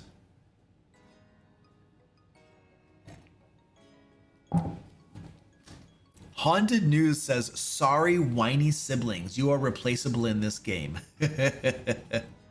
Rachel says, I definitely do bad things to my players for flavor only, not to hamstring them forever. Yeah, and I think there's a big difference between bad things that happen that are just like story or flavor that aren't mechanical, right?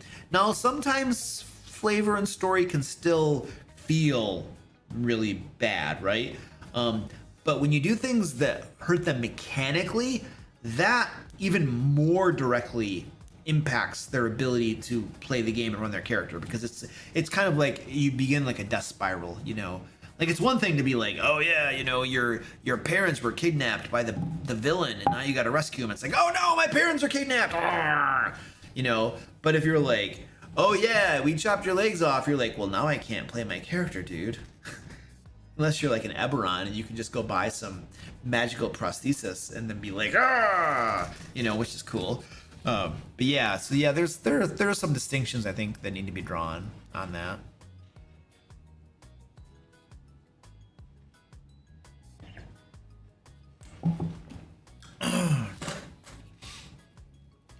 What's your opinion on Pathfinder 2e treat wounds? I'm of the opinion that it's a waste of time because the community consensus is the PC's enter combat at near or full hit points. No, I mean, Pathfinder 2 was definitely designed, in my opinion, around the idea that characters should be able to treat wounds and be at full hit points before every combat, essentially. That was kind of some of the game design. And I'm okay with that. I don't have a problem with that. Because the thing is that in Pathfinder 2, there is really no concept of the adventuring day, which I love.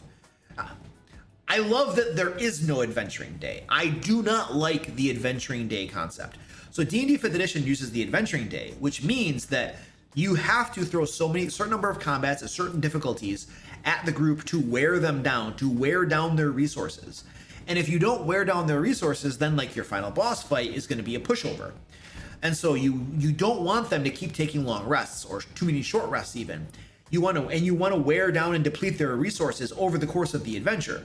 And so 5th edition, the Adventuring Day design is around this idea of wearing them down.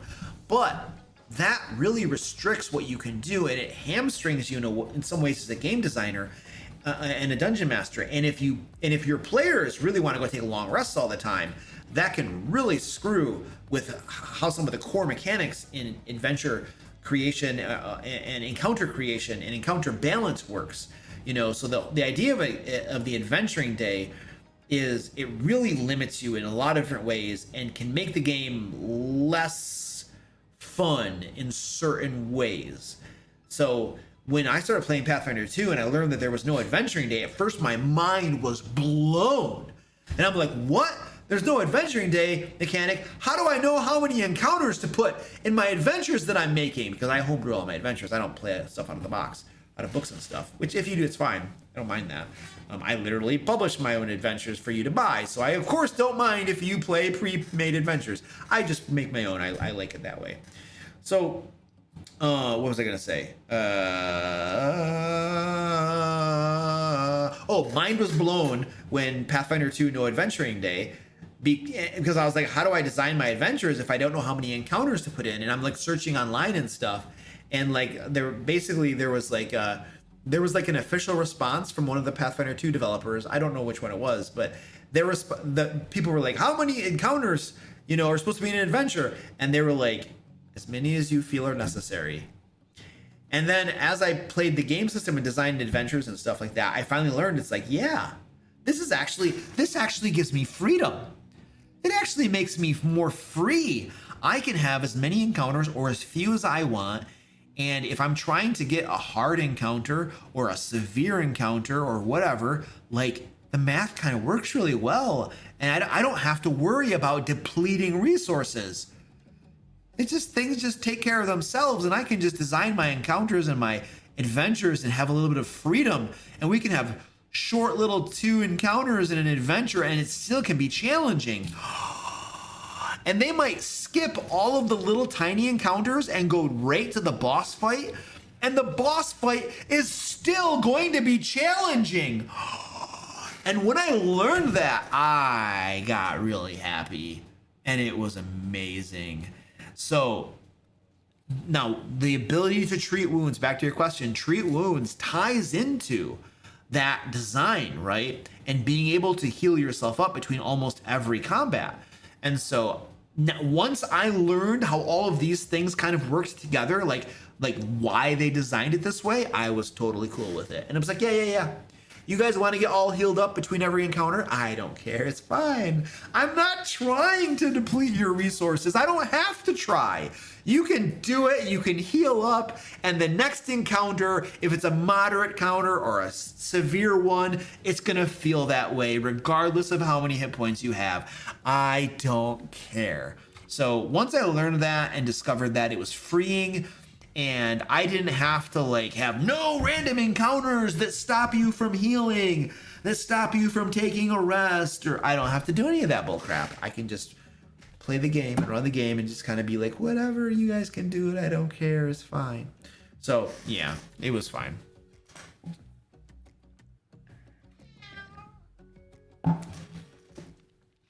All right, ladies and gentlemen, I'm going to draw the winner to the giveaway because it's about that time. If you haven't signed up for the giveaway, you can do so right now. You've got a couple minutes before I draw the winner to the giveaway because I'm going to do some talky stuff. So there should be a link down in the description or down in the chat where you can join the giveaway. You're going to win $50 DM Lair store credit where you can buy a whole bunch of the cool stuff for your D&D games or your Pathfinder 2 games. And we have map packs and other crap. We have Game Master advice books and stuff over there too. So go join the giveaway. It's free. I'll draw the winner in a second. Also, while you're at it, click the link down in the chat or the description to sign up for Dungeon Drifters. Get notified when this thing goes live. It's planned to launch in April. And if you click that link and sign up and give us your email, we'll notify you when it launches.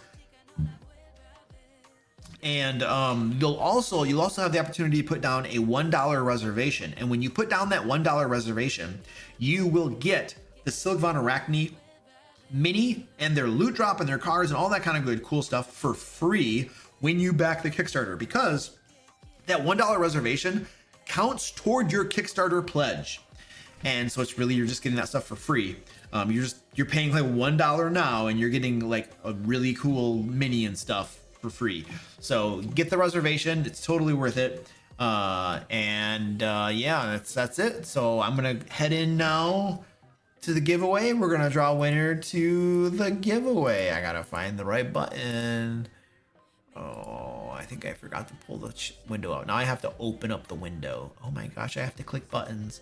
My life is so difficult. I have to move my wrist and the mouse and then click buttons on drop-down menus. This is just too much. This is too much for me to do. I cannot be bothered to click all these buttons. Which one is it? Here we go. Draw winners. Draw winners. Draw winner. Here we go. Here we go. Give the man $1. Yeah, it's like, me $1, sir. Please, $1. All right, here we go. Hey! Matthew from New York. Matthew, you're the one that's in my game. You just won, buddy. I'm gonna send you an email probably tomorrow sometime morning or something, and we'll get you hooked up with DM Lair Store credit. Congratulations, dude. Congratulations. If